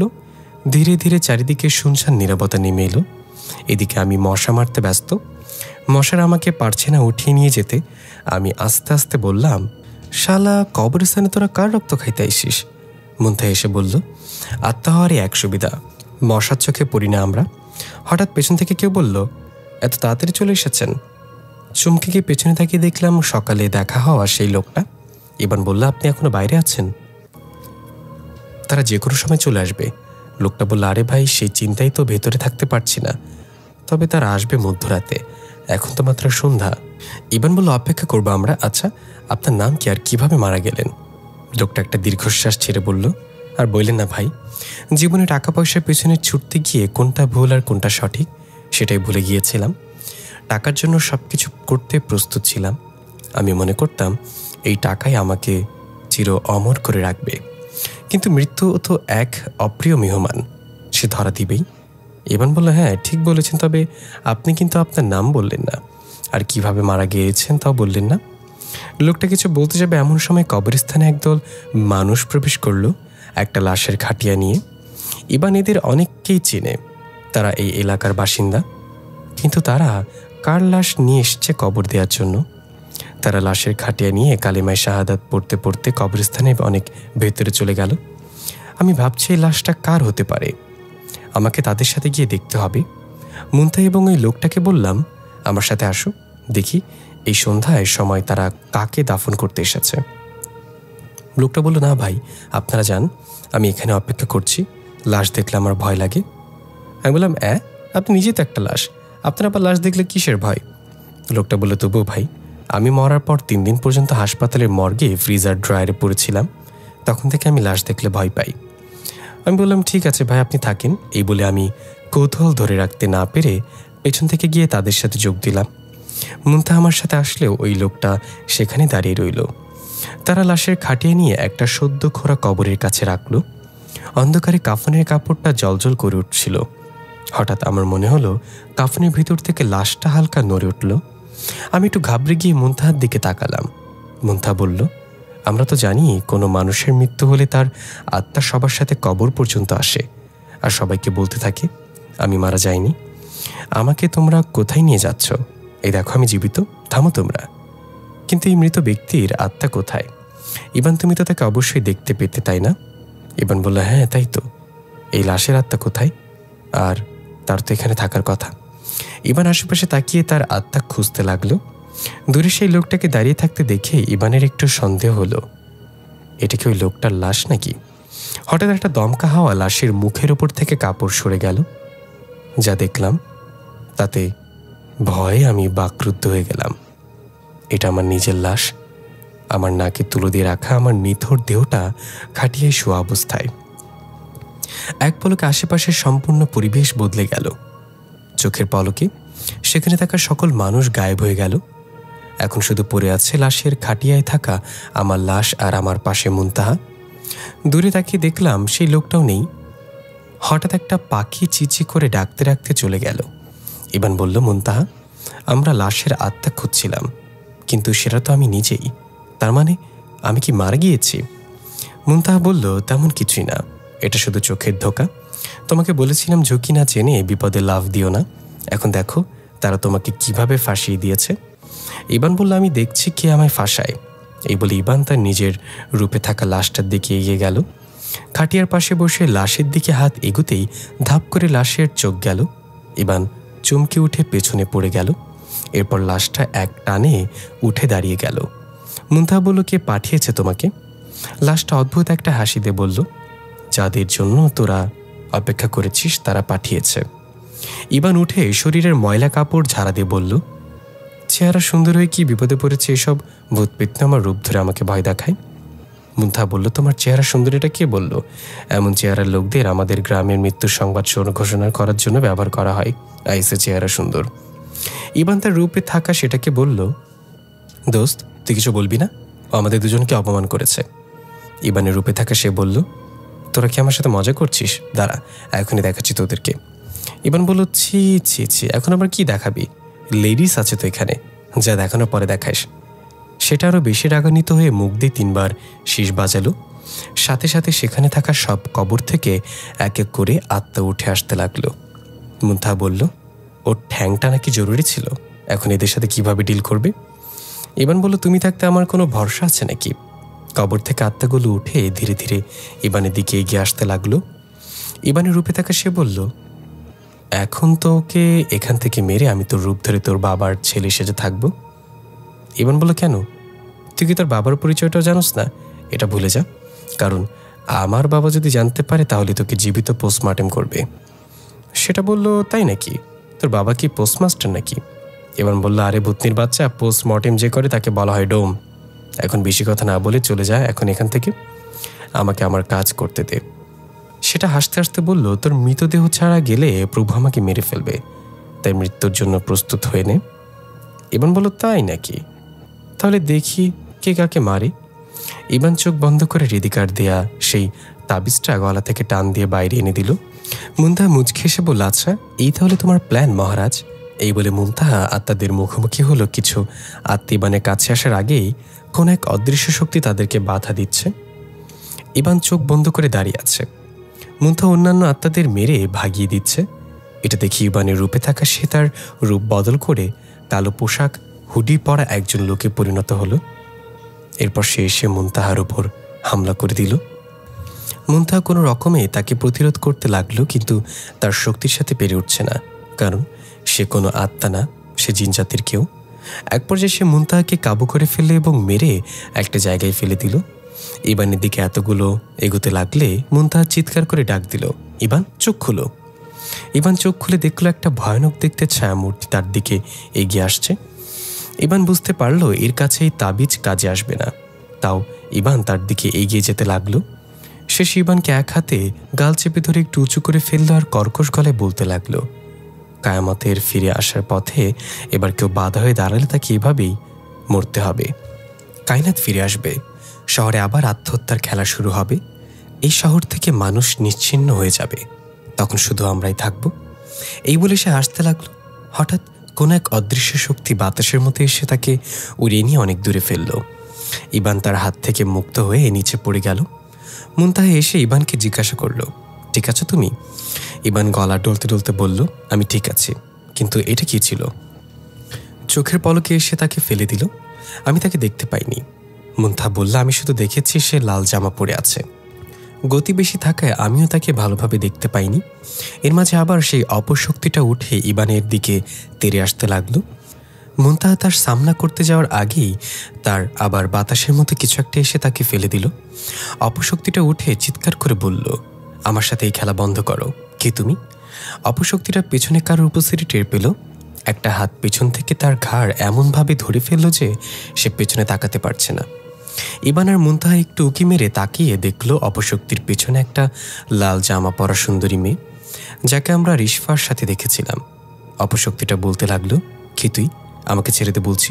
তুই জানোস না আমি কে? আমার কিছু হলে তোকে এর জন্য বড় মূল্য প্রদান করতে হবে। পেছন থেকে মেয়েটা তার কানের কাছে এসে বলল, তোরা এখন থেকে যেখানে যাবি আমাকে পাবি। তোদের এই উদ্দেশ্যে আমি সফল হতে দিব না। এই বলে তার শরীর থেকে মাথাটা আলাদা করে ফেলল এক টানে। এমন দৃশ্য দেখে ইবান আর মুনতাহা দুজনেই বেশ ঘাবড়ে গেল। ইবান দেখল সেই অপশক্তির গলা থেকে ফিনকি দিয়ে কালো রক্ত বেরোচ্ছে। তার মানে সে কায়নাতের কোনো কাছের সঙ্গী ছিল। লাল জামা পরা মেয়েটা ইবানের দিকে এগিয়ে এসে বলল, ভালোই সাহস দেখিয়েছ ছোকরা। এত রাতে এই শুনশান কবরস্থানে এসেছিলে তাদেরকে ধরতে, তবে ঝুঁকি না জেনে বিপদে লাভ দেয়া বোকামি জানো না? মুনতাহা বলল, আমিও এই একই কথা বলেছিলাম, ওকে কিন্তু শোনেনি। ইবান বলল, আপনি কে আর কিভাবে জানলেন আমি বিপদে আছি? মেয়েটা মুচকে এসে বলল, আমি সে যাকে তোমরা শুধু বিপদের সময় পাবে। এখন এক কাজ করো, কায়নাতের লোকেরা আর কিছুক্ষণের মাঝে আসবে এখানে লাশ নেয়ার জন্য। তারা ভাববে তোমাকে মেরে ফেলা হয়েছে ইতোমধ্যে। তারা এখনো জানে না তাদের পাঠানো অপশক্তিকে আমি মেরে ফেলেছি। তাই এখানে লুকিয়ে অপেক্ষা করতে থাকো। তারা যখন আসবে তখন তোমার উপর শুধু একটা কাজ করতে হবে। তারা যে কবর থেকে লাশ উঠাবে সে লাশের কাফনের কাপড় থেকে কিছু অংশ কেটে রেখে দিতে হবে যেভাবেই হোক, তবে এটা তারা যেন কোনোভাবেই বুঝতে না পারে। তারা এই কাপড়ের অংশ দ্বারা আমরা খুঁজে বের করব তারা কোথায় বসে এই কাজগুলো সম্পন্ন করছে। এদিকে আমরা সেই পাহাড়ের গুহাটা দেখতে পাই। একটা মাস্ক পরা লোক আসন পেতে বসে কিছু কালো জাদু করছে। তার সামনে আগুনের কুণ্ডলিতে কিছু ছিটিয়ে দিতেই দাও দাও করে আগুন বেড়ে যাচ্ছে। আশেপাশে কিছু ছায়ামূর্তি দাঁড়িয়ে হাত জোড় করে কিছু মন্ত্র পড়ে যাচ্ছে একটানা। মাস্ক পরা লোকটা চোখ খুলতেই দেখা গেল তার চোখে কোনো মণি নেই। সম্পূর্ণ কালো রঙের দুইটা চোখ। তার হাতের নখগুলো বড় বড় শিকারী পশুর মতো। সে বাম হাতে একটা ছুরি নিয়ে ক্যাচ করে তার ডান হাত কেটে ফেলল। সেখান থেকে কালো রক্ত বের হতে লাগলো। এটা সে একটা পাত্রে নিয়ে কিছু মন্ত্র পড়ে উপরে তুলে ধরে কাঁপতে কাঁপতে বলতে লাগলো, কায়নাত দেখা দাও, দেখা দাও কায়নাত। হঠাৎ আশেপাশে সবকিছু কাঁপতে লাগলো। ওই ছায়ামূর্তিগুলো তাদের মন্ত্র পড়ার গতি বাড়িয়ে দিল। মাস্ক পরা লোকটার হাত থেকে রক্ষা রক্তের পাত্রটা পড়ে গেল। এটা দেখে ছায়ামূর্তিগুলো অদৃশ্য হয়ে গেল। মাস্ক পরা লোকটা চিৎকার করতে করতে সেখানে থাকা জিনিসপত্র ছুঁড়ে ফেলে দিতে লাগলো। রাগে তাদের বড় বড় নখগুলো দিয়ে মাথায় খামচে ধরে বসে পড়ল আর বলতে লাগলো, সে করতে পারিনি, ও এখনো বেঁচে আছে, সেটা করতে পারিনি। এর মাঝে এই দুইজন সেই অপশক্তির মাথা আলাদা করা দেহটা নিয়ে গুহায় প্রবেশ করল। তাদের পেছনে আরও দুইজন সাদা কাফনে মোড়ানো একটা লাশ নিয়ে প্রবেশ করল। অপশক্তির মৃতদেহটা এনে মাস্ক পরা লোকটার সামনে রাখলো তারা। সে আস্তে আস্তে এগিয়ে এসে অপশক্তির বুকের ওপর লাথি দিয়ে বলল, সামান্য একটা কাজ করতে পারিস না? তোদেরকে দিয়ে আমি কি করব? একটা সাধারণ মানুষের কাছ থেকে মৃত্যু নিয়ে ফিরে এসেছিস, লজ্জা থাকা দরকার তোদের। একজন বলল, প্রভু, সে তার কাজ ঠিকঠাকই করেছিল, কিন্তু সেখানে হঠাৎ এমন একটা শক্তি এসে হাজির হয় যার মুখোমুখি আমরা হয়েছি। কোনো রকম আমরা বেঁচে ফিরেছি তার কাছ থেকে। সে অনেক শক্তিশালী প্রভু। এটা শুনে মাস্ক পরা লোকটা অবাক হয়ে বলল, আমাদের চেয়েও শক্তিশালী? কি বলতেছস তুই? মাথা ঠিক আছে তোর? ওরা সাধারণ মানুষ, সামান্য শক্তির অধিকারী, সাথে একটা মেয়ের আত্মা আছে। তার আত্মার শক্তি আমাদের শক্তির কাছে কিছুই না। তাহলে এই তৃতীয় শক্তিটা আবার কে? একজন বলল, জানি না প্রভু, তবে সেও একটা মেয়ে। তবে সে কোনো আত্মা না, আর না কোনো জিন। সে কি তা আমরাও বুঝতে পারিনি। মাস্ক পরা লোকটা এটা শুনে তাড়াতাড়ি সেই লাশের দিকে এগিয়ে গেল, যেটা একটু আগে এনেছে দুজন। লাশের দিকে খেয়াল করে দেখল কাফনের কাপড় এক কোণে কাটা। এটা দেখে মাস্ক পরা লোকটা ঘাবড়ে গিয়ে বলল, হারামজাদা, তোরা তাদের থেকে পালিয়ে আসিসনি। তারা তোদেরকে পালাতে দিয়েছে। তারা এখন এখানে আসছে কাফনের কাপড়ের গন্ধ শুকে। ইবান এবং মুনতাহা সেই লাল জামা পরা মেয়েটার কথা মতো কবরস্থানের এক কোণে ঘাপটি মেরে বসে রইল। তারা লাশ নিতে আসলেই মেয়েটা তাদের উপর হামলা করবে, আর এই সুযোগে ইবান গিয়ে লাশের কাফনের কাপড় কেটে নিয়ে আসবে।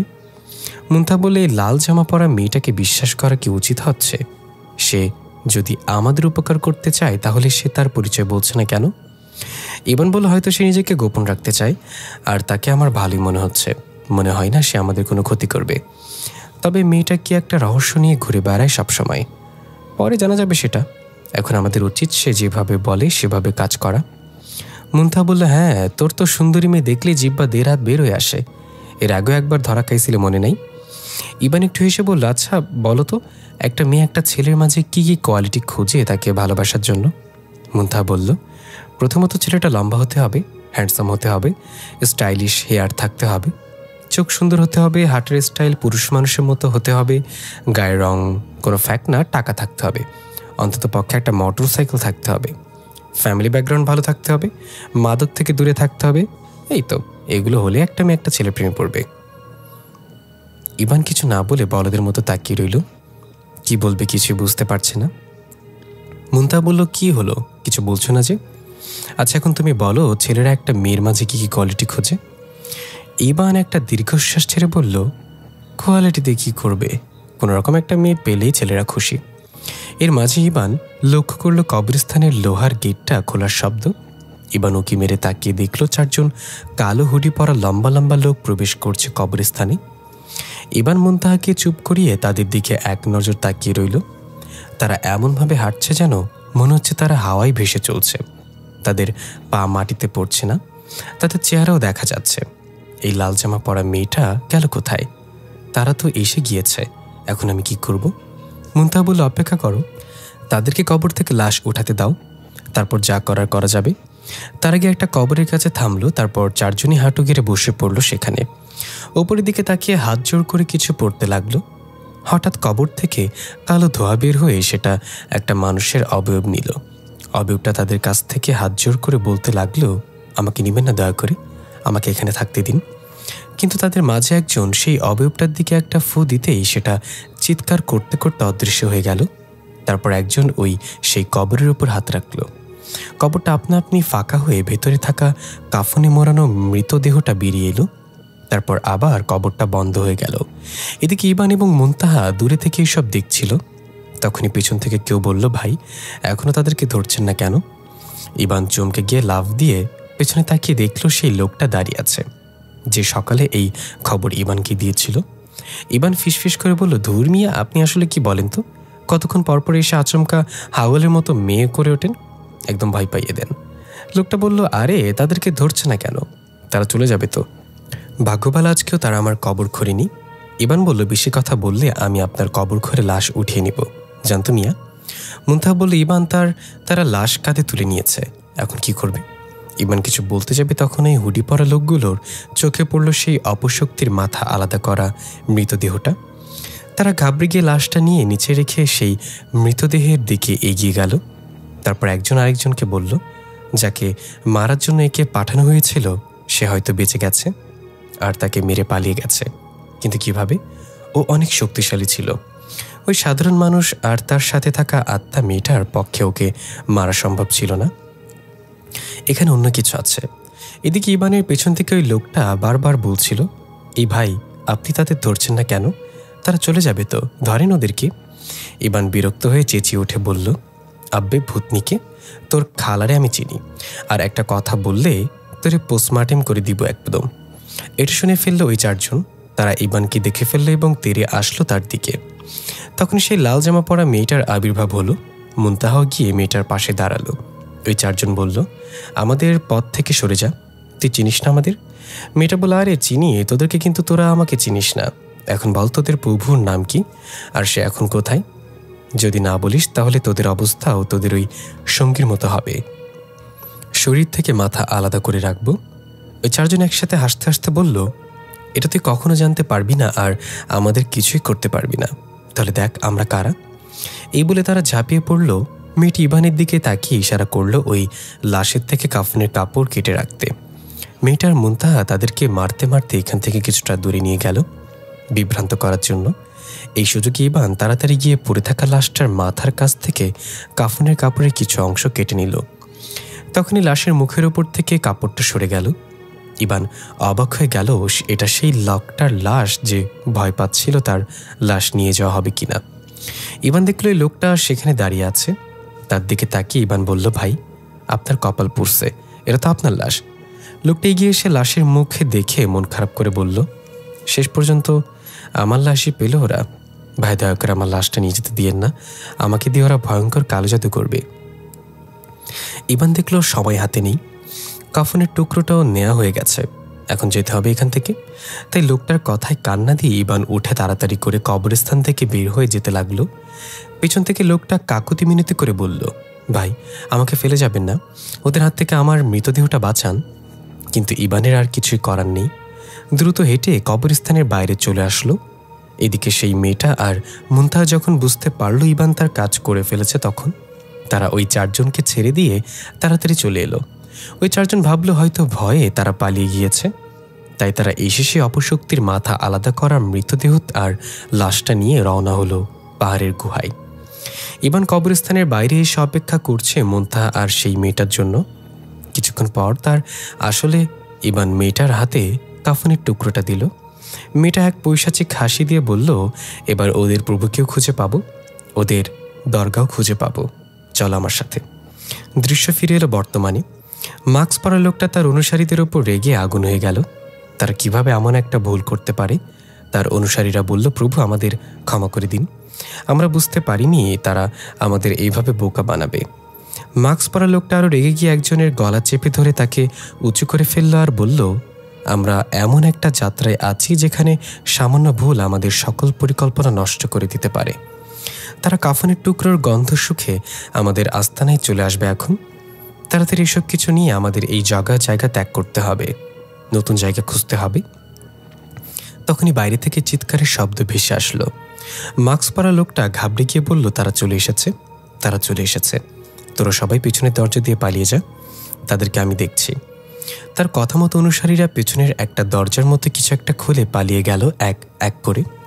মাস্ক পরা লোকটা সেখানে আগুনের কুণ্ডলি পাকিয়ে মাঝখানে বসে রইল চোখ বন্ধ করে। ইবান, মুনতাহা আর সেই লাল জামা পরা মেয়েটা গুহার সামনে থাকা পাহারাদারদের এক এক করে মেরে ভেতরে প্রবেশ করতে লাগলো। তার একদম ভেতরে এসে দেখলো একটা মাস্ক পরা লোক আগুনের কুণ্ডলির মাঝখানে চোখ বন্ধ করে বসে আছে। লাল জামা পরা মেয়েটা বলল, গেম ওভার, তুমি ধরা পড়ে গেছো। নিজে নিজে আত্মসমর্পণ করবে নাকি আমি জোর খাটাবো? লোকটা ধীরে ধীরে চোখ খুলে তাকালো। সবাই দেখল লোকটার চোখে কোনো মনই নেই, সম্পূর্ণ কালো রঙের দুইটা চোখ, মাস্ক দিয়ে মুখ ঢাকা থাকায় তার চেহারা দেখা যাচ্ছে না। হাতে নখগুলো বড় বড় হিংস্র পশুর মতো। লোকটা অদ্ভুত একটা হাসি দিয়ে মাথা কাত করে বলল, চাইলে আমিও এখান থেকে চলে যেতে পারতাম তোরা আসার আগেই, কিন্তু আমার দেখার খুব ইচ্ছা ছিল তাকে যে আমার শক্তিশালী অনুসারীদের মেরে বোকা বানিয়ে এখান অবধি চলে এসেছে।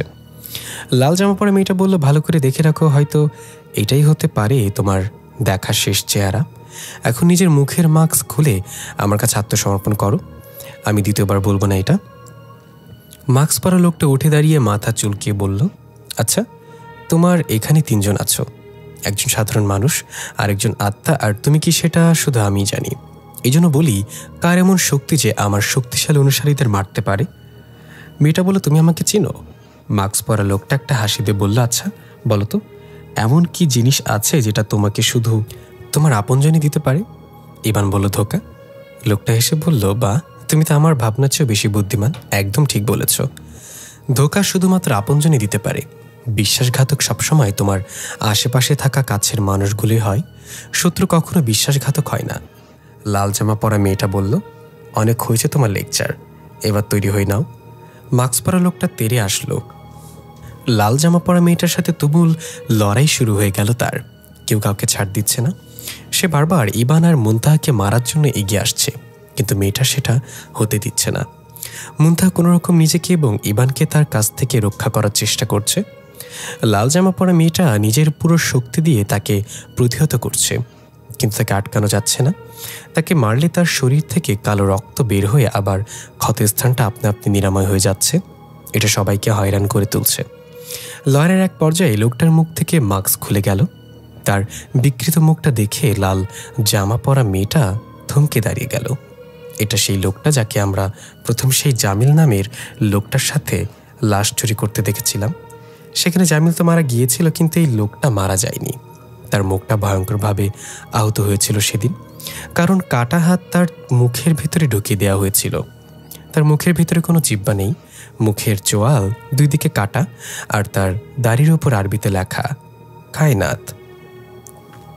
লাল জামা পরা মেয়েটা অবাক হয়ে বলল, রাবিত তুমি? লোকটা বলল, আমি ভেবেছি এই বিকৃত চেহারার দেখে আমাকে চিনতে পারবে না, তবে চিনে গেলে আমার মাকে বলো আমার কথা যেন ভুলে যায়, তার ছেলে আর আগের মতো নেই। এই বলে লোকটা একটা দরজা খুলে চলে গেল তার অনুসারীদের মতোই। সাথে সাথে দরজাটা গায়েব হয়ে গেল। লাল জামা পরা মেয়েটা সেখানে ঠায় দাঁড়িয়ে রইল এক পলক তাকিয়ে। সে যেন নিজের চোখে বিশ্বাস করতে পারছে না। ইবান এসে বলল, কে এই রাবিত? আর আপনি বা কে? তার সাথে আপনার কি সম্পর্ক? মেয়েটা কিছু না বলে ভাঙা ভাঙা পায়ে সেখান থেকে বের হয়ে খোলা আকাশের নিচে এসে দাঁড়ালো। মুন্থা এবং ইবানও তার পেছনে এসে দাঁড়ালো। মেয়েটা হাঁটু গেড়ে বসে আকাশের দিকে তাকিয়ে জোরে চিৎকার করে বলল, রিশফা, তোমার ছেলেকে খুঁজে পেয়েছি, কিন্তু সে আর তোমার ছেলে নেই এখন। রিশফা ঘুমিয়ে আছে। হঠাৎ রিশফার ঘরের দরজাটা খুলে গেল আস্তে করে। একটা ছায়ামূর্তি ধীরে ধীরে রিশফার দিকে এগোতে লাগলো। ছায়ামূর্তিটা গিয়ে রিশফার মাথায় হাত দিয়ে বলল, আমাকে ক্ষমা করে দিও মা। রিশফার ঘুম ভেঙে গেল। ছায়ামূর্তিটার সাথে সাথে গায়েব হয়ে গেল সেখান থেকে। রিশফা বুঝতে পারল কিছু একটার উপস্থিতি আছে রুমে, তাই কাঁপা কাঁপা হাতে মোবাইলের ফ্ল্যাশ জ্বালিয়ে নিজের লাঠিটা খুঁজে নিল। তারপর কাকে যেন মেসেজ করে বলল, হয়তো আমি বিপদে আছি। মেসেজটা করার পর উঠে লাঠিতে ভর দিয়ে লাইটের সুইচ খুঁজতে খুঁজতে লাইট জ্বালিয়ে গিয়ে দেখল বিদ্যুৎ নেই ঘরে।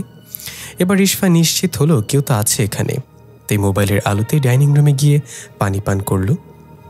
কিন্তু তার হাত থেকে পানির গ্লাসটা পড়ে ভেঙে টুকরো টুকরো হয়ে গেল। রিশফার পেছনে সেই ছায়ামূর্তিটা এসে দাঁড়ালো। রিশফা এটা বুঝতে পেরে খুব শান্তভাবে চেয়ারে বসে বলল, কি তুমি এখানে কেন এসেছ? ছায়ামূর্তিটা ঠায় দাঁড়িয়ে আছে, কোনো কথা বলছে না। রিশফা বলল, এত রাতে আমার ঘুম ভাঙিয়ে চুপ করে থাকার জন্য এসেছ? এবারও সেটা কিছু না বলে দাঁড়িয়ে রইল। রিশফা লাঠিতে ভর দিয়ে উঠতে উঠতে বলল, ঠিক আছে তাহলে দাঁড়িয়ে থাকো, আরেকবার যদি আমার ঘুম ভাঙে তাহলে জানোই তো আমি কে। এবার ছায়ামূর্তিটা আনমনে বলে উঠল, মা। রিশফা চমকে গেল, এটা তো রাবিতের কণ্ঠ। কান্না করে দিয়ে বলল, রাবিত বাবা, তুই কোথায় ছিল এতদিন? কত খুঁজেছি তোকে। ছায়ামূর্তিটা বলল, মা আমাকে ক্ষমা করে দিও, আমি তোমার দেখানো পথে চলতে পারিনি, আমি পথভ্রষ্ট হয়ে গিয়েছি। রিশফা বলল, কি বলছিস সেগুলো তুই? কি হয়েছে রাবিত, আমাকে বল তুই, আমি তোকে সাহায্য করব। এই বলে রিশফা তার দিকে এগিয়ে যেতে ধরলে, কিন্তু সে রিশফাকে থামিয়ে দিয়ে বলল, না মা, তুমি কাছে এসো না, আমি তোমার থেকে অনেক দূরে চলে গিয়েছি, আমাকে চাইলেও আর স্পর্শ করতে পারবে না। রিশফা হতাশ হয়ে কান্না করতে করতে আবার চেয়ারে বসে পড়ল। ছায়ামূর্তিটা বলতে লাগলো, বাবাকে নিজের চোখে কখনো দেখা হয়নি, তোমার মুখে শুনেছি বাবার বীরত্বের গল্প। তুমি আমাকে আদর করে জুনিয়র গালিব ডাকতে, ছোটবেলা থেকেই আমাকে অনেক কিছু শিখিয়েছ। কখনো মানুষের ক্ষতি করার কারণ না হওয়া, মানুষের বিপদে নির্দ্বিধায় ঝাঁপিয়ে পড়া, নিজের যা আছে তা দিয়ে মানুষকে সাহায্য করা, আরও কত কিছু শিখিয়েছিলে। কিন্তু তোমার এইসব নীতিবাক্য ছোটবেলায় শুনতে ভালো লাগলেও বাস্তব দুনিয়া ছিল সম্পূর্ণ ভিন্ন। বড় হয়ে আমি তোমার কথা মতো চলতে গিয়ে পদে পদে বাধার সম্মুখীন হয়েছি। একটা সময় বুঝতে পারি জীবন এসব সস্তা নীতিবাক্য দিয়ে চলে না। জীবনে বড় হতে হলে টাকা চাই মা, অনেক টাকা চাই। তাই আমি টাকার পেছনে ছুটতে শুরু করলাম।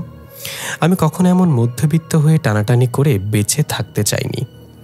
যখন আমার বন্ধুরা ফেরারি এফজেড নিয়ে ভার্সিটিতে আসতো, তখন আমি রিক্সা করে ভার্সিটিতে যেতাম।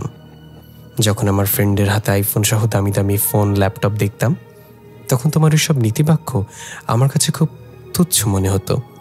আমি ওইরকম একটা জীবন চেয়েছিলাম, তাই আমি নিজের রাস্তা নিজেই বেছে নিয়েছি। এগুলো শুনে রিশফা বাকরুদ্ধ হয়ে গেল। সে নিজের কানকে বিশ্বাস করতে পারছে না। সত্যি কি তার জুনিয়র গালিব এসব বলছে, নাকি এগুলো একটা দুঃস্বপ্ন? রিশফা যেন কথা বলার শক্তি হারিয়ে ফেলেছে। সে আবার বলা শুরু করলো, টাকার পেছনে ছুটতে ছুটতে আমি জড়িয়ে পড়ি ভয়ঙ্কর এক কালো জাদুর দুনিয়ায়। 2 বছর আগে যে শহরে আত্মহত্যার অভিশাপ নেমে এসেছিল, সেগুলোর সাথে আমি জড়িত ছিলাম। আমার সাথে একজন স্বনামধন্য ডাক্তারও ছিল, যার নাম ছিল রায়হান চৌধুরী। কিন্তু তোমার মতো নীতি বাক্যর পোকা মাথায় নিয়ে ঘুরে কয়জন মিলে তাকে মেরে ফেলেছে।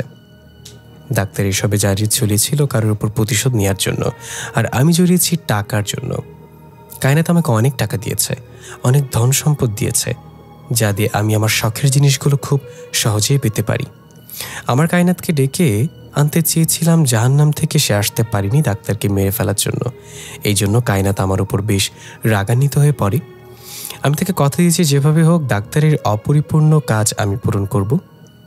সেদিন ডাক্তারের সাথে হয়তো আমিও মারা যেতাম যদি দেরি করে না পৌঁছাতাম। আমি গিয়ে দেখি তারা ডাক্তারের উপর আক্রমণ করে দিয়েছে। আমি যখন ডাক্তারকে সাহায্য করতে যাব ভাবছি, তখন চোখে পড়ল সেখানে উর্বা আন্টিও ছিল। তাই আমি ভয় সেখান থেকে পালিয়ে আসি। উর্বা আন্টি যদি আমাকে দেখে ফেলে তাহলে আমি শেষ। তারা সেদিন ডাক্তারকে নির্মমভাবে হত্যা করে। আমি সেখান থেকে এসে একটা পাহাড়ের গুহা খুঁজে নিই নির্জন জায়গায়, যেখানে আমি সব কিছু আবার নতুন করে শুরু করি, আরও ভয়ঙ্করভাবে। নিজেকে শক্তিশালী করে তুলি মৃত মানুষের শরীরের অঙ্গ দিয়ে। কিন্তু একটা মৃত শরীর আনতে গিয়ে আমি ভয়ানক আত্মার মুখোমুখি হই। সেদিন আমি বেঁচে তো গিয়েছিলাম, তবে আমার মুখ বিকৃত হয়ে গিয়েছে। আমি এখন সবসময় মাস্ক দিয়ে নিজের মুখকে ঢেকে রাখি। সবসময় রিশফা একটা দীর্ঘশ্বাস ছেড়ে আফসোসের স্বরে বলল, আমাকে মাফ করে দিয়েন স্যার, আমি আপনার ছেলেকে মানুষ বানাতে পারিনি। রিশফা নিজেকে শক্ত করে উঠে দাঁড়িয়ে বলল, তোকে তো আমি কখনো রাবিদ বলে ডাকিনি, তাই না? সবসময় জুনিয়র গালিব বলে রেখেছি, কারণ তোর মাঝে তোর বাবাকে দেখতে পেতাম আমি। তুই ওই নামের যোগ্য না রাবিদ। চলে যা এখান থেকে, কারণ কখনো আমাকে মা বলে পরিচয় দিবি না আর। ছায়ামূর্তিটা এবার দৃশ্যমান হলো। রুমে বিদ্যুৎ চলে এলে সব লাইটগুলো জ্বলতে নিভতে লাগলো। রিশফা রাবিদের চেহারার অবস্থা দেখে মুখ চেপে পিছিয়ে গেল। এ কি হাল করেছিস নিজের চেহারার? কি হবে সে টাকা দিয়ে যদি নিজেকে নিজে চিনতে না পারস? রাবিদ একটু হেসে বলল, কিছু পেতে হলে কিছু হারাতে হয় মা। আমার কাজ শেষ হয়ে গেলে চেহারা ঠিক করে নিব, কারণ আমার কাছে টাকা আছে। এই দুনিয়ার টাকার গোলাম। রিশফা বলল, চলে যা এখান থেকে, উর্বা হয়তো পথে আছে, সে তোকে দেখলে মেরে ফেলবে। রাবিদ বলল, উর্বা আন্টির সাথে দেখা করে এখানে এসছি মা। ইবান আর মুনতাহাকে নিয়ে গিয়েছিল আমাকে মারার জন্য, তবে আমি তাকে ধোঁকা দিয়ে পালিয়ে এসেছি। রিশফা বললে, এখনো সময় আছে, ফিরাই বাপ, আমি তোকে সাহায্য করবো এসব থেকে বেরিয়ে আসার জন্য। হয়তো এখন তুই কিছুই টের পাচ্ছিস না, কিন্তু একটা সময় এই লোভ তোকে ধ্বংস করে দিবে। ফিরে আয়। রাবিদ একটা শয়তানি হাসি দিয়ে বলল, আমি জানতাম মা, একমাত্র তুমিই আমাকে এইসব থেকে ফিরে আনতে পারবে। কিন্তু সত্যি বলতে আমি চাই না এই জগৎ থেকে ফিরে আসতে। তাই তোমাকে যে মরতে হবে মা। তুমি বেঁচে থাকলে সবসময় আমাকে ইমোশনাল ব্ল্যাকমেইল করে বিভ্রান্ত করার চেষ্টা করবে। আমি চাই না আমার কোনো কিছু পিছুটান থাক। রিশফা এবার হাসতে হাসতে বলল, তোর জন্য তো আমি 1000 বার জীবন দিতে প্রস্তুত ছিলাম রে বাপ, কিন্তু এখন একবারও না। তুই আমার আসল রূপ এখনো দেখেছিস কোথাও? রাবিদের চোখের ইশারায় রিশফার পেছন থেকে 2টা ছায়ামূর্তিকে এগিয়ে আসতে বলল। সেগুলো দেখতে প্রচণ্ড ভয়ঙ্কর দেখতে। রিশফার ঠিক পেছনে এসে দাঁড়িয়ে রিশফাকে আঘাত করতে যাবে। রিশফা মুচকে এসে হাতে থাকা লাঠিটা উঠিয়ে উল্টো ধরতেই সেটা একটা তলোয়ারে পরিণত হলো। সেটা দিয়ে মাথা নিচু করে থাকা ছায়ামূর্তিগুলোকে এক আঘাতে নিশ্চিহ্ন করে দিল। রাবিদ এটা দেখে বেশ ঘাবড়ে গেল। রিশফা বলল, এটা আমার স্যারের লাঠি, অনেক শয়তানের রক্ত লেগে আছে এই লাঠিতে, কিন্তু আজ হয়তো নিজের ছেলের রক্ত লাগতে যাচ্ছে। রাবিদ রাগান্বিত হয়ে নিজের শরীর ঝাঁকি দিল। সাথে সাথে শরীর থেকে আরও কয়েকটা ছায়ামূর্তি বের হয়ে রাবিদের সামনে এসে দাঁড়ালো। তাদের শরীর থেকে যেন আগুন বের হচ্ছে। রাবিদ বলল, কোনো মায়া দেখাবে না, তাকে মেরে ফেলো। ছায়ামূর্তিগুলো রিশফার দিকে এগিয়ে গেল গর্জন করে। রিশফার বয়স হওয়ার কারণে আগের মতো লড়তে পারে না, তবু সাহসের সাথে তাদের এক এক করে মারতে লাগলো। সবাইকে নিশ্চিহ্ন করে রিশফা যখনই সামনে ঘুরল তখনই পিছন থেকে রাবিদ রিশফার পিঠে ছুরি ঢুকিয়ে দিল। রিশফা কাঁপতে কাঁপতে ফ্লোরে লুটিয়ে পড়ল আর হাসতে হাসতে বলল, আমি তো ভেবেছিলাম তোকে মানুষ করতে পারিনি, এখন তো দেখি তোকে একজন পুরুষও বানাতে পারিনি। কাপুরুষের মতো পেছন থেকে আঘাত করেছিস। রাবিদ এবার কাঁদতে কাঁদতে এসে রিশফার সামনে হাঁটু গেড়ে বসে বলল, আমাকে মাফ করে দাও মা, এছাড়া আমার আর কোনো পথ ছিল না। আমি এই জগৎ ছাড়তে পারবো না। তোমাকে মারতে আমার অনেক কষ্ট হবে, কিন্তু মারতে তো হবেই। এই বলে রাবিদ রিশফার গলায় ছুরি চালিয়ে দিল। রিশফার রক্তে পুরো ফ্লোর ভরে গেল। রাবিদ কাঁদতে কাঁদতে রিশফার কপালে একটা চুমু খেয়ে বলল, আমার প্রিয় মা। তখনই রাবিদ জানলা দিয়ে দেখতে পেল একটা ট্যাক্সি এসে থেমেছে বাসার সামনে। রাবিদ তাড়াতাড়ি সেখান থেকে পেছনের দরজা দিয়ে বেরিয়ে গেল। ফ্লোরে পড়ে রইল রিশফার নিথর দেহটা। ট্যাক্সি থেকে নেমে এলো গালিব। আতিয়া ভেতর থেকে বলল, এত তাড়াহুড়া করে আসার কি দরকার ছিল? রিশফার দাদি যথেষ্ট শক্তিশালী একজন মহিলা, তার কিছুই হবে না। গালিব বলল, না আতিয়া, খুব বড় বিপদ না হলে রিশফার দাদি এত রাতে আমাকে মেসেজ করতো না। নিশ্চয়ই কিছু একটা হয়েছে। এদিকে তাড়াতাড়ি করতে গিয়ে গালিবের মোবাইলটা ট্যাক্সিতেই পড়ে গেছে, সেটা খেয়ালই করেনি। কথা বলতে বলতে গালিব গিয়ে বাসার কলিং বেল চাপল, কিন্তু ভেতর থেকে কারোর সারা শব্দ নেই। একটু অপেক্ষা করে গালিব বলল, আতিয়া, দরজাটা ভেঙে ফেলো। আতিয়া বলল, দরজা জোরে লাথি দাও। গালিব আতিয়ার কথা মতো জোরে লাথি দিতেই দরজার তালা ভেঙে গেল। দরজা ধাক্কা দিয়ে গালিব ভেতরে প্রবেশ করে দেখল ঘুটঘুটে অন্ধকার, কেমন একটা অদ্ভুত নীরবতা চেয়ে আছে চারিদিকে। গালিব ফ্ল্যাশ অন করার জন্য পকেটে হাত দিতেই দেখে ফোনটা নেই। গালিব বিরক্ত অন্ধকারে হাতড়ে হাতড়ে এগোতে লাগলো। গালিব ডাক দিল, দাদি কোথায় আপনি? দাদি, আমি গালিব এসেছি, কোথায় আপনি? তখনই গালিব খেয়াল করলো ফ্লোরে কেমন পানি পানি রাখছে, জুতার সাথে চুপচুপ শব্দ করছে। গালিব হাত দিয়ে ফ্লোরে ছুঁয়ে দেখলো সত্যি সত্যি পানির মতো কিছু লাগছে। নাকের কাছে নিয়ে গন্ধ শক্তি গালিব অবাক হয়ে গেল, আরে এটা তো রক্ত। আতিয়া তাড়াতাড়ি ঘরে সুইচ বোর্ড খুঁজে লাইট জ্বালাও। আতিয়া বলল, তোমার বাম দিকের দেয়ালেই সুইচ বোর্ড।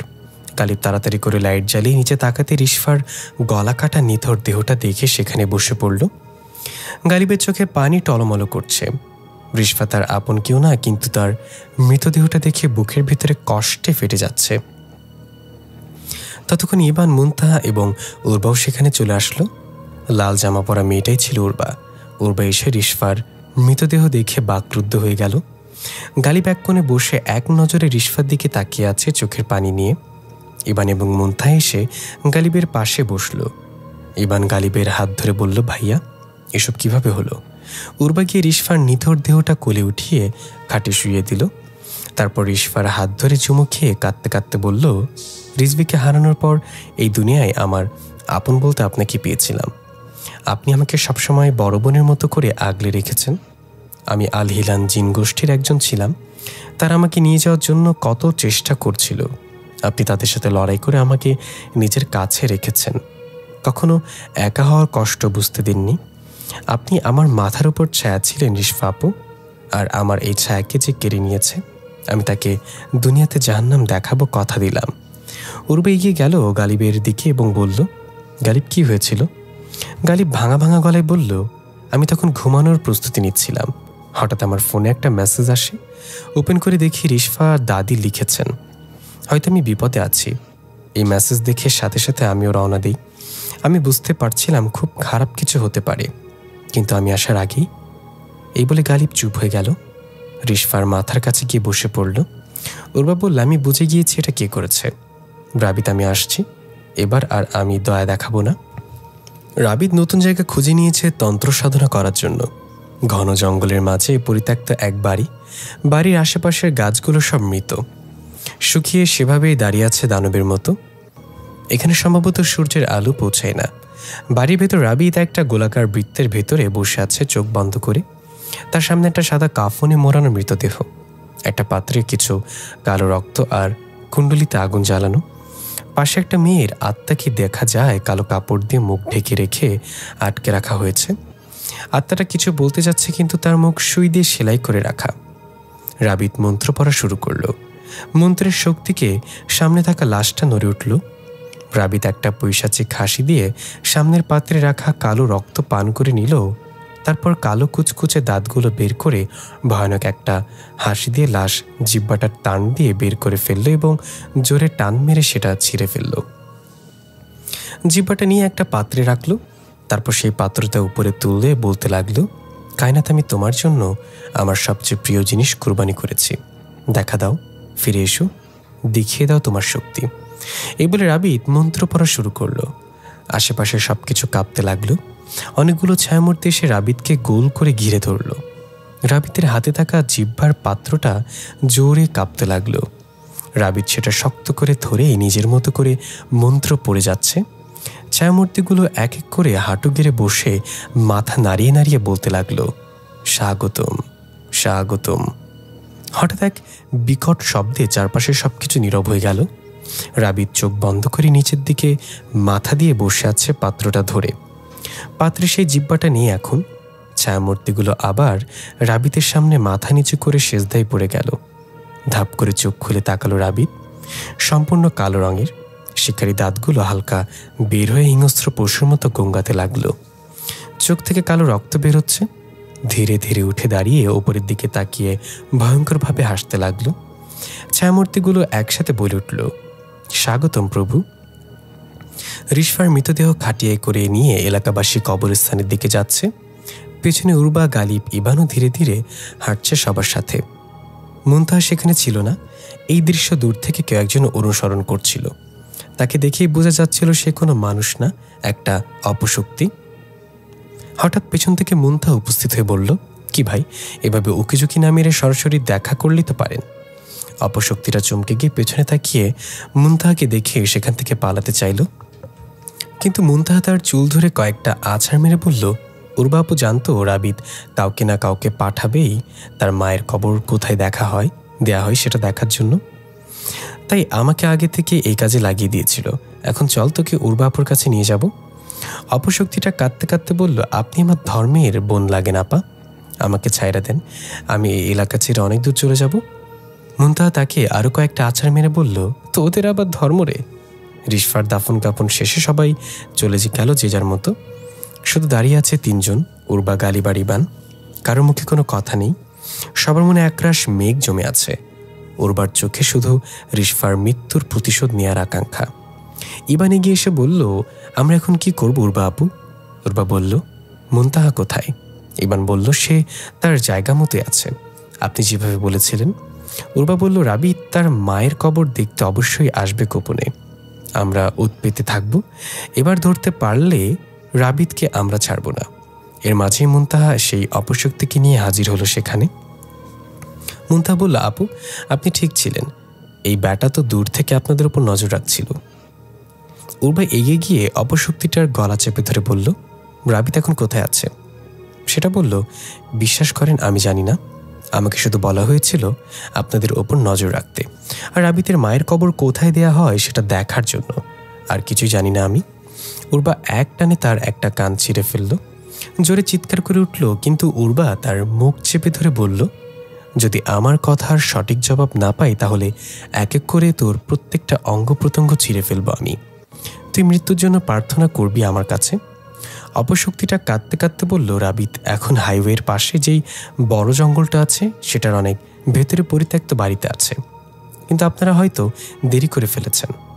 রাবিত এতক্ষণে কায়নাতকে নিজের ভেতরে ডেকে নিয়ে এসেছে, আপনারা তার কিছুই করতে পারবেন না। উরবা একটু চিন্তিত হয়ে বলল, মুনতাহা একে এবার তুমি দেখো। মুনতাহা তাকে ধরে তার ঘাড় মটকে দিল, সাথে সাথে তার শরীরটা মাটিতে পড়ে অদৃশ্য হয়ে গেল। উরবা উঠে কি যেন চিন্তা করতে করতে বলল, আমাদের তাকে থামাতে হবে, না হলে পুরো শহরে কালো রক্তের অভিশাপ নেমে আসবে। কালো রক্তের কথা শুনে গালিবের মনে পড়ে গেল তার শরীরের থেকেও কালো রক্ত বের হয়েছিল। আতিয়া ভিতর থেকে বলে উঠল, এত চিন্তা করছো কেন? ওটা তোমার মনের ভুল ছিল। তখন ইবানের ফোনে একটা কল আসলো। ইবান ফোন বের করে দেখলো মুস্কান কল দিয়েছে। গালিবের ভেতর থেকে আতিয়া বলল, মুস্কান তোমার কাছে কল না দিয়ে ইবানকে কল কেন করলো? গালিব বলল, আমার ফোন তো ট্যাক্সিতেই হারিয়ে গেল, কাল রাতে মনে নেই, হয়তো আমাকে ফোনে না পেয়ে ইবানকে কল দিয়েছে। তুমি এত টেনশন করছো কেন? ইবান ফোন রিসিভ করে কোনো কথা বলল না। মুস্কান যা যা বলল তা শুনে ফোন কেটে দিল। তারপর একবার গালিবের দিকে কেমন করে যেন তাকিয়ে উরবার দিকে এগিয়ে গেল। তারপর চোখের ইশারায় কিছু একটা বুঝিয়ে দিল উরবাকে। গালিব বলল, কি হচ্ছে? আমার কাছ থেকে কি গোপন করা হচ্ছে এখানে? উরবা বলল, সময় হলেই জানতে পারবে গালিব। এখন চলো আমাদের যেতে হবে সেই জঙ্গলে, গিয়ে দেখি সত্যি সত্যি কায়নাত ফিরে এসছে নাকি। গালিবের মনে কেমন যেন একটা খটকা লাগলো, তবু কিছু না বলে সবার সাথে সেই জঙ্গলে রওনা দিল। টিভিতে খবর দেখানো হচ্ছে শহরে আবার সেই আত্মহত্যার অভিশাপ ফিরে এসেছে। গতকাল রাত থেকে এখন পর্যন্ত 100 জনের উপরে আত্মহত্যা করেছে।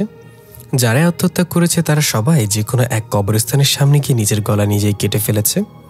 মরার সময় তাদের মুখ ছিল ভয়ঙ্কর হাসি, আর তাদের শরীর থেকে বের হচ্ছিল কালো রক্ত। পুলিশ এ ব্যাপারে এখনও তদন্ত চালিয়ে যাচ্ছে, কিন্তু এসব হওয়ার কোনো কারণ খুঁজে পাচ্ছে না কেউ। পুরো শহরে এক আতঙ্ক নেমে এসছে এটা নিয়ে। কেউ নিজেদের ঘর থেকে বের হচ্ছে না ভয়ে। উর্বার সাথে সবাই যখন হাইওয়ে থেকে নেমে জঙ্গলের পথ ধরে হাঁটছিল, তখন ইবান বলল, আচ্ছা, আমি শুনেছি জিনভূত রাতের বেলায় প্রিয় মানুষের কণ্ঠ নকল করে ডাক দেয়, আর তারা সবসময় 2 বার ডাক দেয়, 3য়বার নাকি ডাকে না। এমনটা কেন? সবাই উর্বার দিকে তাকালো। উর্বা বলল, আরে তোমরা আমার দিকে কেন তাকাচ্ছ? আমি জিন হওয়ার আগে তোমাদের মতো মানুষই ছিলাম। সেই ঘটনা না হয় পরে কখনো বলবো। আর আমার জানা মতো জিনেরা 3 ডাক না দেওয়ার কারণ তারা কথা কম বলতে পছন্দ করে। মানুষ যেমন একদম অনেকগুলো কথা একসাথে বলতে পারে, জিনেরা সেটা পারে না। তারা থেমে থেমে দম নিয়ে কথা বলে, আর তাই জিনেরা একসাথে 2টা ডাকি দিতে পারে। মুন্তা বলল, আচ্ছা আপু, রিজভি ভাইয়ার কি হয়েছিল? আপনি তাকে কিভাবে হারিয়ে ফেললেন? উর্বা মন খারাপ করে বলল, আমার জন্যই মারা গেছে।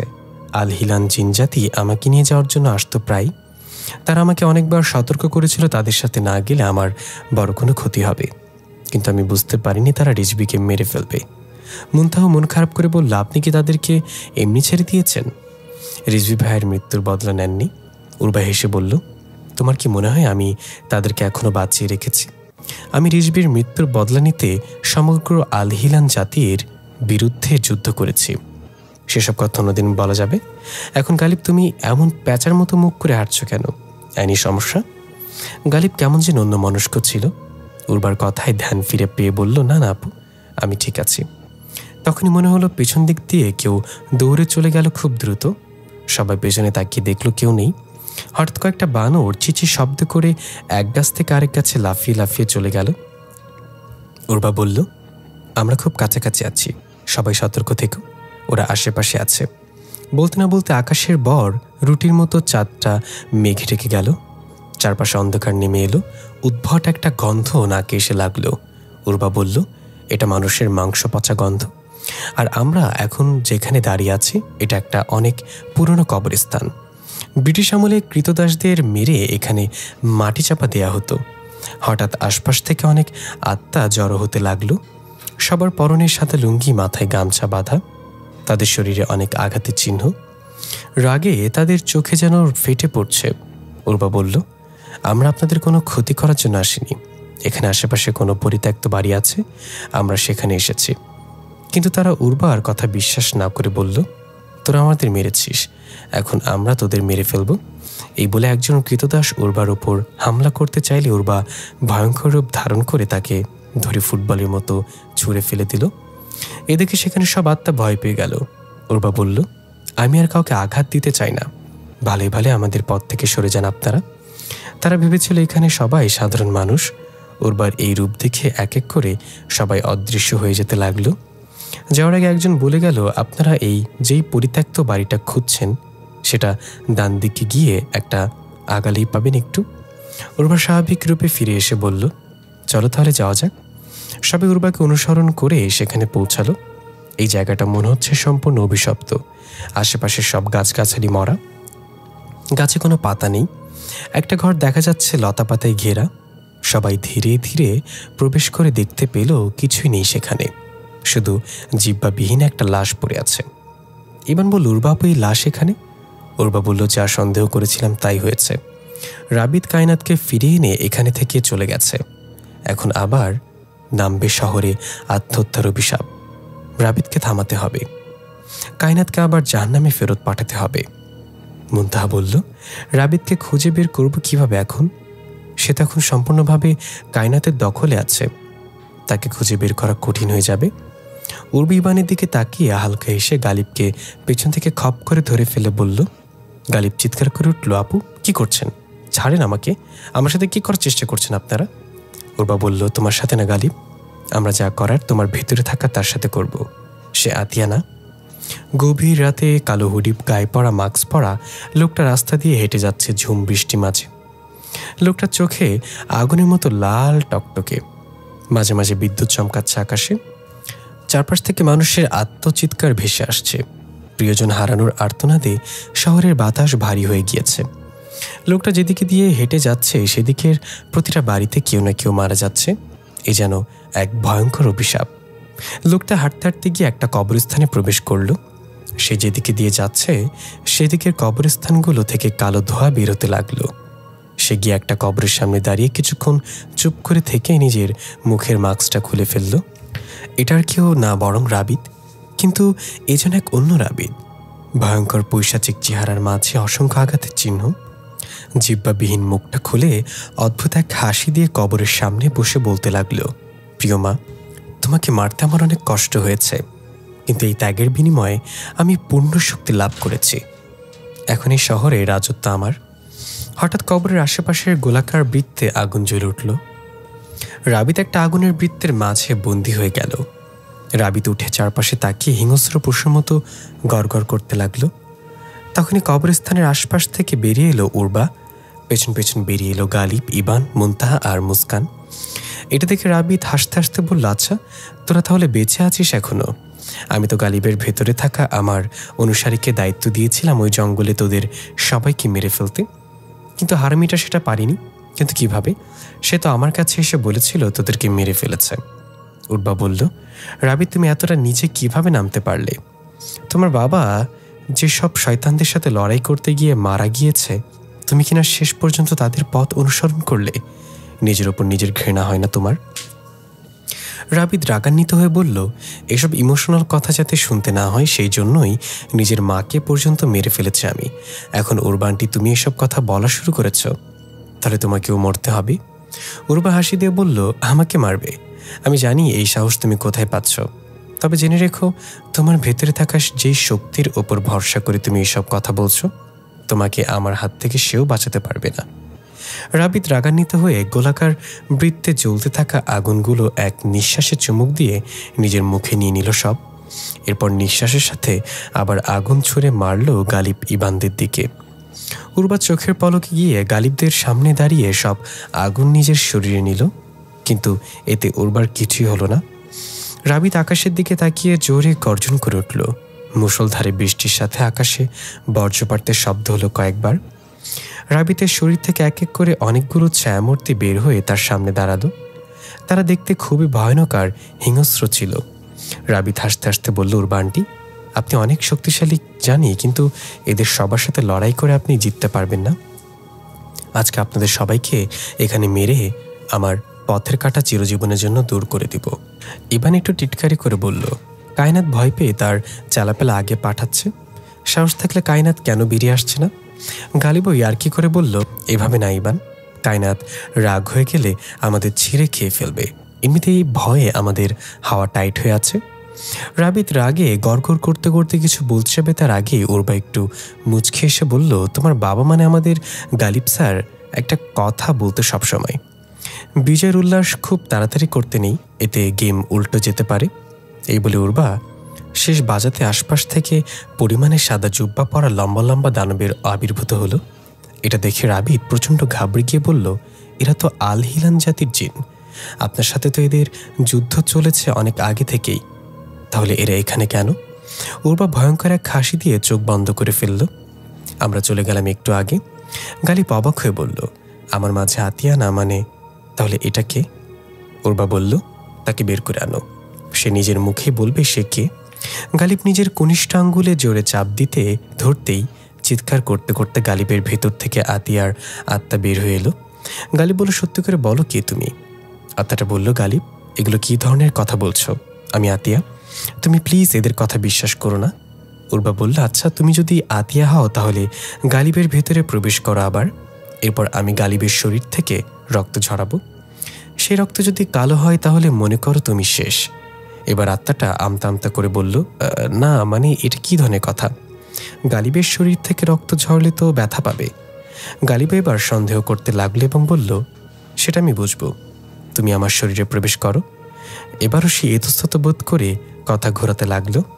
হঠাৎ আত্মাটা ভয়ঙ্কর হয়ে তার রূপে ফিরে এসে গালিবের ওপর আক্রমণ করতে চাইলে, কিন্তু উর্বা তাকে ধরে উল্টো মাটিতে ফেলে তার বুকের ওপর পা দিয়ে চেপে দিয়ে বলল, কবে থেকে তুই আতিয়ার রূপে গালিবের ভেতরে আসছিস? সে বলল, গালিব যেটাকে স্বপ্ন ভেবে উড়িয়ে দিয়েছিল সেটা কোনো স্বপ্ন ছিল না। আমরা এখানে আতিয়াকে বন্দি করে নিই এবং আমাকে দায়িত্ব দেওয়া হয় আতিয়ার রূপে গালিবের ভেতরে থাকার, আর যখন আপনারা সবাই একত্রিত হবেন তখন সুযোগ বুঝে সবাইকে মেরে ফেলার। কিন্তু আমি তা পারলাম না। গালিব অবাক হয়ে বলল, আপনারা কিভাবে জানলেন এটা আতিয়া না? আর আতিয়া কোথায় আছে এখন? ইবান এসে বলল, উর্বা আপুর সন্দেহ ছিল রাবিত আমাদের মাঝে তার কোনো অনুসারীকে গোপন রেখে দিয়েছে, কিন্তু সেটা কে তা নিশ্চিত করার জন্য আমি গোপনে মুস্কানকে একটা কাজ করতে বলি। মুস্কানের কাছে গালিব ভাই আর ভাবিত কিছু আছে নাকি জিজ্ঞাসা করলে মুস্কান বলল, একটা ঘড়ি আছে, যেটা সে কয়েকদিন আগে মাকে বাঁচাতে এসে ফেলে গিয়েছে। আমি বললাম, তাহলে এক কাজ করো, একটা পাত্রে কিছু পরিষ্কার পানি নিয়ে ঘড়িটা কিছুক্ষণ ভিজিয়ে রাখো, তাতে উর্বা আপুর শিখানো একটা মন্ত্র শিখিয়ে দিলাম মুস্কানকে, যেন সেই মন্ত্র পড়ে পানিতে 3 বার ফু দেয়। যদি ঘড়ির প্রভাবে পানিটা কালো রং ধারণ করে, তাহলে গালিব ভাইয়া নিজে নিজেই কালো জাদুর শিকার রাবিতের দ্বারা। গালিব ভাইয়ের মাঝে আতিয়া না, বরং রাবিতের পাঠানো কোনো অশরীরে আছে। তারপর মুস্কান আমার বলা মতে একটা পরীক্ষা করে জানালো পানি কালো রং ধারণ করেছে। আমার সন্দেহ সত্যি প্রমাণিত হলো। গালিব সব শুনে ভয়ার্থ চোখে জিজ্ঞাসা করলো, আতিয়া কোথায়? ওর সাথে রাবিত কি করেছে? উর্বা বলল, সেটা তো এই ভূত নিয়ে বলতে পারবে।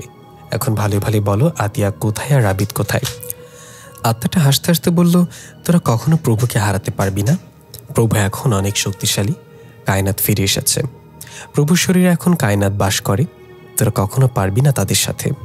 উর্বা বলল, সোজাসাপটা কিছু বলবি না তো? মুনতাহা, তুমি যেন কবরস্থানে রাবিতের ওই অনুসারীর সাথে কি করেছিলে, তার সাথে তাই করো। মুনতাহা বলল, প্রথমে তার জিহ্বা টান দিয়ে ছিঁড়ে ফেলেছি, তারপর তার মাথার চুল টেনে মস্তক সহ বের করে নিয়েছি, মুখের চোয়াল ধরে 2 দিকে টান দিয়ে ছিঁড়ে ফেলেছি। এখন তাহলে এর সাথেও তাই করব? এই বলে মুনতাহা এগিয়ে আসলে আত্মাটা ভয়ে চিৎকার করে উঠে বলে দিল, প্রভু আজ রাতে তার মায়ের কবর দেখতে যাবে, আর আতিয়া আমাদের নতুন আস্থানে আছে। প্রভু তার মুখ সেলাই করে তাকে আটকে রেখেছে। উর্বা বলল, মুনতাহা এবার ওকে যা করার করো, ওর সাথে আর কোনো কাজ নেই আমাদের। মুনতাহা তাকে ধরে বাইরে নিয়ে গেল। গালি বলল, উর্বা আপু, আতিয়ার কিছু হবে না তো? আতিয়াকে বাঁচিন প্লিজ। উর্বা একটু চিন্তিত করে বলল, কায়নাত যদি রাবিতের শরীরে থাকে তাহলে আমরা তার সাথে পারবো না। কায়নাত জাহান্নাম থেকে একা আসেনি, তার সাথে আরো অনেক অপশক্তি নিয়ে এসেছে। তাদের সবার সাথে লড়াই করা মানে নিজেকে মৃত্যুর দিকে ঠেলে দেয়া। ইবান বলে, তাহলে কি আমরা এভাবেই রাবিতকে ছাড়া ছেড়ে দিব? রাবিতকে না থামালে শহর পুরো মানবশূন্য হয়ে পড়বে। কোনো না কোনো রাস্তা তো অবশ্যই আছে উর্বা আপু। উর্বা ভাবতে ভাবতে বলল, একটা উপায় আছে, আমাকে শত্রুর সাথে হাত মিলাতে হবে। এই বলে উর্বা চোখ বন্ধ করে একটা জায়গায় বসে পড়ল। তারপর মনে মনে কিছু একটা পড়তে লাগলো। উর্বা চলে গেল আল হিলান জিন রাজ্যে।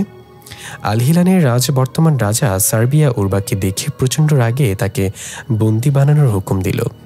কিন্তু উর্বা বলল, রাজা সার্বিয়া, আমি এখানে কোনো যুদ্ধ করতে আসিনি, আমি এসেছি যুদ্ধ বন্ধ করতে। রাজা সার্বিয়া শান্ত হয়ে উর্বাকে নিজের পাশে বসে বলল, কি বলতে চাও, আমি শুনছি। উর্বা বলল, তোমার বাবা আমার সবচেয়ে প্রিয় মানুষকে মেরেছিল, তাই আমিও ক্রোধে তোমার বাবাকে মেরে ফেলেছি। সাথে আল হিলান অনেক জিনকে নির্মমভাবে হত্যা করেছি, এখনো করে যাচ্ছি। তোমাদের সবাইকে মেরে ফেললেও তোমার বাবা আমার কাছ থেকে যা কেড়ে নিয়েছে তার মূল্য শোধ হবে না। তুমি আমাকে অনেকবার মারার চেষ্টা করেছ, বারবার তোমার সৈন্যরা আমার কাছে মারা পড়েছে, কিন্তু এইভাবে আর কতদিন? আমি চাই এই সংঘাত চিরতর বন্ধ হোক। রাজা সার্বি একটু ভেবে বলল, ঠিক আছে, কি চাও তুমি? উর্বা বলল, কায়নাত পৃথিবীতে অশান্তি সৃষ্টি করেছে, সে এখন মানুষের জন্য চরম হুমকি হয়ে দাঁড়িয়েছে। আমি চাই তাকে হারানোর জন্য তুমি আমাকে সাহায্য করো। রাজা সার্বিয়া বলল, আমি সাহায্য করতে পারি, তবে একটা শর্ত আছে। উর্বা বলল, আমি জানি তোমার কি শর্ত। আমি তোমাকে কথা দিলাম কায়নাতকে জাহান্নামে পাঠিয়ে আমি সবসময়ের জন্য আল হিলানে ফিরে আসব, আর তোমার বর্ষতা গ্রহণ করব, তুমি হবে আমার রাজা। রাজা সার্বিয়া হেসে বলল, ঠিক আছে, তাহলে যাও, সময় মতো সাহায্য পৌঁছে যাবে। ফিরে এলাম বর্তমানে। উর্বা চোখ খুলে তাকিয়ে দেখল আল হিলানের অনেক জিন এসে তার পেছনে দাঁড়িয়েছে। আতিয়া বাতাসের মতো এসে গালিবের শরীরে প্রবেশ করে বলল, আমাকে মিস করছিলে? গালিব খুশি হয়ে বলল, আতিয়া তুমি ফিরে এসেছ? আতিয়া বলল, হ্যাঁ, আল হিলান জিন গিয়ে আমাকে সাথে করে নিয়ে এসেছে বন্দিশালা থেকে, এখন লড়াইয়ের জন্য প্রস্তুত হও। মুনতাহা গিয়ে ইবানের শরীরে প্রবেশ করল। গালিব মুস্কানকে বলল, তুমি এখানে বসে বাদাম খাও আর মজা দেখো। মুস্কান বলল, হ্যাঁ, তাছাড়া আর কি করার, আমি বসে বসে তোমাদের লড়াই দেখে আর হাততালি দিই। এ দেখে রাবিত রেগে বলল, আমি কাউকে ছাড়ব না, সবাইকে মেরে ফেলব। এই বলে তার সকল ছায়ামূর্তি নিয়ে ঝাঁপিয়ে পড়ল। শুরু হয়ে গেল আল হিলান আর কায়নাতের অনুসারীদের লড়াই। এক এক করে কায়নাতের অনুসারীরা মারা পড়তে লাগলো। আল হিলান জিনেরা মারা যাচ্ছে। গালিব লড়াই করার সময় পেছন থেকে এক ছায়ামূর্তি এসে তাকে ছুঁড়ে ফেলে দিলে মুস্কান দূরে বসে হাততালি দিচ্ছে। এটা থেকে গালিব বলল, আরে আমি মায়ের খাইছি আর তুমি হাততালি দিচ্ছ? বদদোয়া দিলাম তোমার রাস্তায় হাঁটার সময় তোমার স্যান্ডেল ছিঁড়ে যাবে, আশপাশ থেকে কোনো মুচিও পাবে না। মুস্কান হাততালি থামিয়ে বলল, ভাইয়া বদদোয়া উবিয়ে নেন, আমার এক জোড়াই স্যান্ডেল আছে, ছিঁড়ে গেলে পড়ব কি? এর মাঝে কায়নাতের অনুসারী চলে এলে গালিব তাকে উল্টিয়ে পাল্টিয়ে মারতে লাগলো। ইবানের ভেতর থেকে মুনতাহা বলল, লড়াই শেষে আমরা বিরিয়ানি খেতে যাব, মামাকে বলবা বেশি করে মরিচ দিতে বিরিয়ানিতে, যেন সকালে চিল্লাচিল্লি করতে হয় বাথরুমে গিয়ে। ইবান বলল, পেটুক মহিলা, লড়াইয়ের মাঝেও খাওয়ানোর কথা, কিচ্ছু খাবো না তোকে। মুনতাহা ইবানের শরীর থেকে বের হয়ে কোমরে হাত দিয়ে দাঁড়িয়ে রইল। এদিকে কায়নাতের অনুসারী ইবানের দিকে হিংস্রভাবে এগিয়ে আসছে। ইবান বলল, আরে বের হইলা কেন, তাড়াতাড়ি আসো, সে কিভাবে এগিয়ে আসছে দেখো, আমাকে ভর্তা বানিয়ে ফেলবে। মুনতাহা প্লিজ। মুনতাহা বলল, আগে বল, লড়াই শেষে বিরিয়ানি খাওয়াতে নিয়ে যাবি? ইবান বলল, ঠিক আছে মেরিমা, নিয়ে যাব, তোরে বিরিয়ানির সাথে বিয়ে দিয়ে দেবো, এখন তাড়াতাড়ি আয়, এখন তাড়াতাড়ি আয় প্লিজ। মুনতাহা হাসি দিয়ে তাড়াতাড়ি ইবানের মাঝে প্রবেশ করল। কায়নাতের অনুসারীকে এক হাতে দিয়ে ধরে শরীর থেকে মাথা আলাদা করে ফেলল। এদিকে রাবিত আর উর্বা মুখোমুখি। রাবিত বলল, আমি অনেক সাধনা করে এই পর্যন্ত এসেছি, তোমাকে আমার এই সাধনা নষ্ট করতে দিব না। উর্বা বলল, রাবিত তোকে ছোট থেকে আমি অনেক আদর করেছি, তোকে মারতে আমার অনেক কষ্ট হবে, তোকে ক্ষমা করে দিতাম, কিন্তু রিশফাপুকে মেরে তুই তোর জীবনের সবচেয়ে বড় ভুল করেছিস, তোকে মরতে হবে, আর তোর মাঝে থাকা কায়নাত আবার জাহান্নামে ফিরে যাবে। রাবিত গর্জন করে উর্বার উপর আক্রমণ করে দিল। উর্বা রাগ আর কষ্ট নিয়ে রাবিতের প্রতিটা আঘাত ফেরাতে লাগলো। একসময় উর্বাও আঘাত করতে লাগলো। উর্বার ভয়ঙ্কর রূপ আর শক্তির কাছে রাবিত দিশেহারা হয়ে যাচ্ছে। অনেকক্ষণ দুজনের মাঝে লড়াই চলার পর উর্বা রাবিতের গলা বরাবর একটা ঘুষি দিয়ে তাকে মাটিতে ফেলে দিল। রাবিত আবার ওঠার চেষ্টা করলে উর্বা গিয়ে এক টানে রাবিতের এক পা ছিঁড়ে ফেলল। তারপর এক হাত ছিঁড়ে নিয়ে ওপরে তাকিয়ে জোরে চিৎকার করে উঠল। রাবিত যন্ত্রণায় কাতরাতে কাতরাতে বলল, আমাকে ক্ষমা করে দাও উর্বা আন্টি, আমি ভুল করেছি, আমাকে মারবে না দয়া করে, আমি ভালো হয়ে যাব। কাহিনীতে সব অনুসারীদের শেষ করে গালিব, ইবান, মুস্কান এবং আল হিলানের কিছু সংখ্যক জিন এসে দাঁড়াল উর্বার পাশে। উর্বা বলল, এখানে একজনকেও যদি বলে তোকে ক্ষমা করে দিতে, তাহলে আমি ক্ষমা করে দিব। রাবিত সবার কাছে কাকুতি মিনতি করে বলতে লাগলো ক্ষমা করে দেওয়ার জন্য, কিন্তু সবার একটাই কথা, তোর মতো নরপশুকে ক্ষমা করার মানে নিজের ওপর জুলুম করা, তুই ক্ষমার যোগ্য না। উর্বা ভয়ঙ্কর এক হাসি দিয়ে রাবিতের দিকে তাকালে রাবিত কাঁদতে লাগলো। তখনই রাবিতের ভেতর থেকে কালো ধোঁয়ার সাথে কায়নাত বেরিয়ে আসলে উর্বা এক ঝটকায় গিয়ে রাবিতের মাথা আলাদা করে ফেলল শরীর থেকে। কায়নাত চিৎকার করতে করতে আবার রাবিতের ভেতরে ঢুকে গেল। গালিব এসে রাবিতের শরীরে আগুন লাগিয়ে দিল। ধীরে ধীরে রাবিতের শরীরটা পুড়ে অদৃশ্য হয়ে গেল। কায়নাত আবার তার অভিশপ্ত জাহান্নামে ফিরে গেল। সব শেষ হলো। উর্বা গিয়ে রিশফার কবরের পাশে বসে পড়ল হাঁটু গেড়ে আর বলতে লাগলো, আমাকে ক্ষমা করো রিশফা আপু, আমি তোমার আদরের জুনিয়র গালিবকে নিজ হাতে হত্যা করেছি। সে একটা পিশাচে পরিণত হয়েছিল, তাই এছাড়া আমার আর কোনো উপায় ছিল না। পেছন থেকে আল হিলান জিনেরা বলল, উর্বা আমাদের এখন যেতে হবে, আমরা অনেককেই আহত, রাজা সার্বিয়া আপনার ফিরে যাওয়ার জন্য অপেক্ষাই করছে। উর্বা উঠে সবার সামনে এসে হাসি দিয়ে বলল, আমার জীবনের যুদ্ধ শেষ হয়েছে, এখন আমাকে যেতে হবে চিরতরে, তোমাদেরকে অনেক মিস করব, ভালো থেকো তোমরা। এই বলে উর্বা হাত নাড়িয়ে সবাইকে বিদায় দিয়ে আল হিলান জিনদের সাথে অদৃশ্য হয়ে গেল। সকালে আলো ফুটেছে, পুরো শহর আজ অভিশাপ মুক্ত। সুন্দর এক হাস্যোজ্জ্বল সূর্য উকি মারছে আকাশে। গালিব আর ইবান একে অপরের কাছ থেকে বিদায় নিয়ে দুইজন দুই দিকে চলে যাচ্ছে। গালিব আর মুস্কান হাঁটছে। আতিয়া ভেতর থেকে গালিবকে খোঁচা মেরে বলল, তাহলে আমরা বিয়ে করছি কবে? গালিব বলল, তুমি আছো বিয়ে নিয়ে, আমি ভাবছি বাবা আমাকে ঘরে জায়গা দিবে কিনা। এর মাঝেই মুস্কানের স্যান্ডেল ছিঁড়ে গেল। মুস্কান বলল, ভাইয়া আপনার বদদোয়া তো কাজে লেগে গেছে, এখন আমার স্যান্ডেল সেলাই করে দেন। গালিব বলল, তুমি কি আমাকে ইনডাইরেক্টলি মুচি বানাতে চাচ্ছ? আমি পারবো না।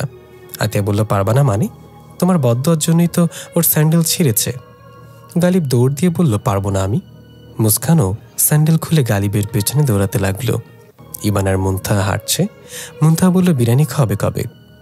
ইবান বলল, কিসের বিরিয়ানি? মুনতাহা রেগে গিয়ে রাস্তার বসে পড়ল আর বলল, আমি যাবো না তোর লাগে। ইবান বলল, আরে আমি জিজ্ঞাসা করেছি কিসের বিরিয়ানি খাবে, গরুর বিরিয়ানি নাকি মুরগির বিরিয়ানি? মুনতাহা একগাল হেসে বলল, আমি তোর মাংসের বিরিয়ানি খাবো। এই বলে মুনতাহা ইবানের দিকে এগিয়ে আসলে ইবান বাবা গো বলে দৌড় দিল। মুনতাহা হাসতে হাসতে পেছন থেকে ডাকলো, আরে পাগল থাম, আমি মজা করেছি। প্রিয় লিসেনার, এই গল্পটি সম্পূর্ণ কাল্পনিক, বাস্তবের সাথে এর কোনো মিল নেই। কমেন্টে আপনাদের মূল্যবান মন্তব্য লিখে জানাবেন। আপনাদের সুন্দর সুন্দর কমেন্ট আমাকে পরবর্তী গল্প শোনানোর জন্য উৎসাহ প্রদান করে। ধন্যবাদ। দেখা হবে পরবর্তী গল্পে। আসসালামু আলাইকুম।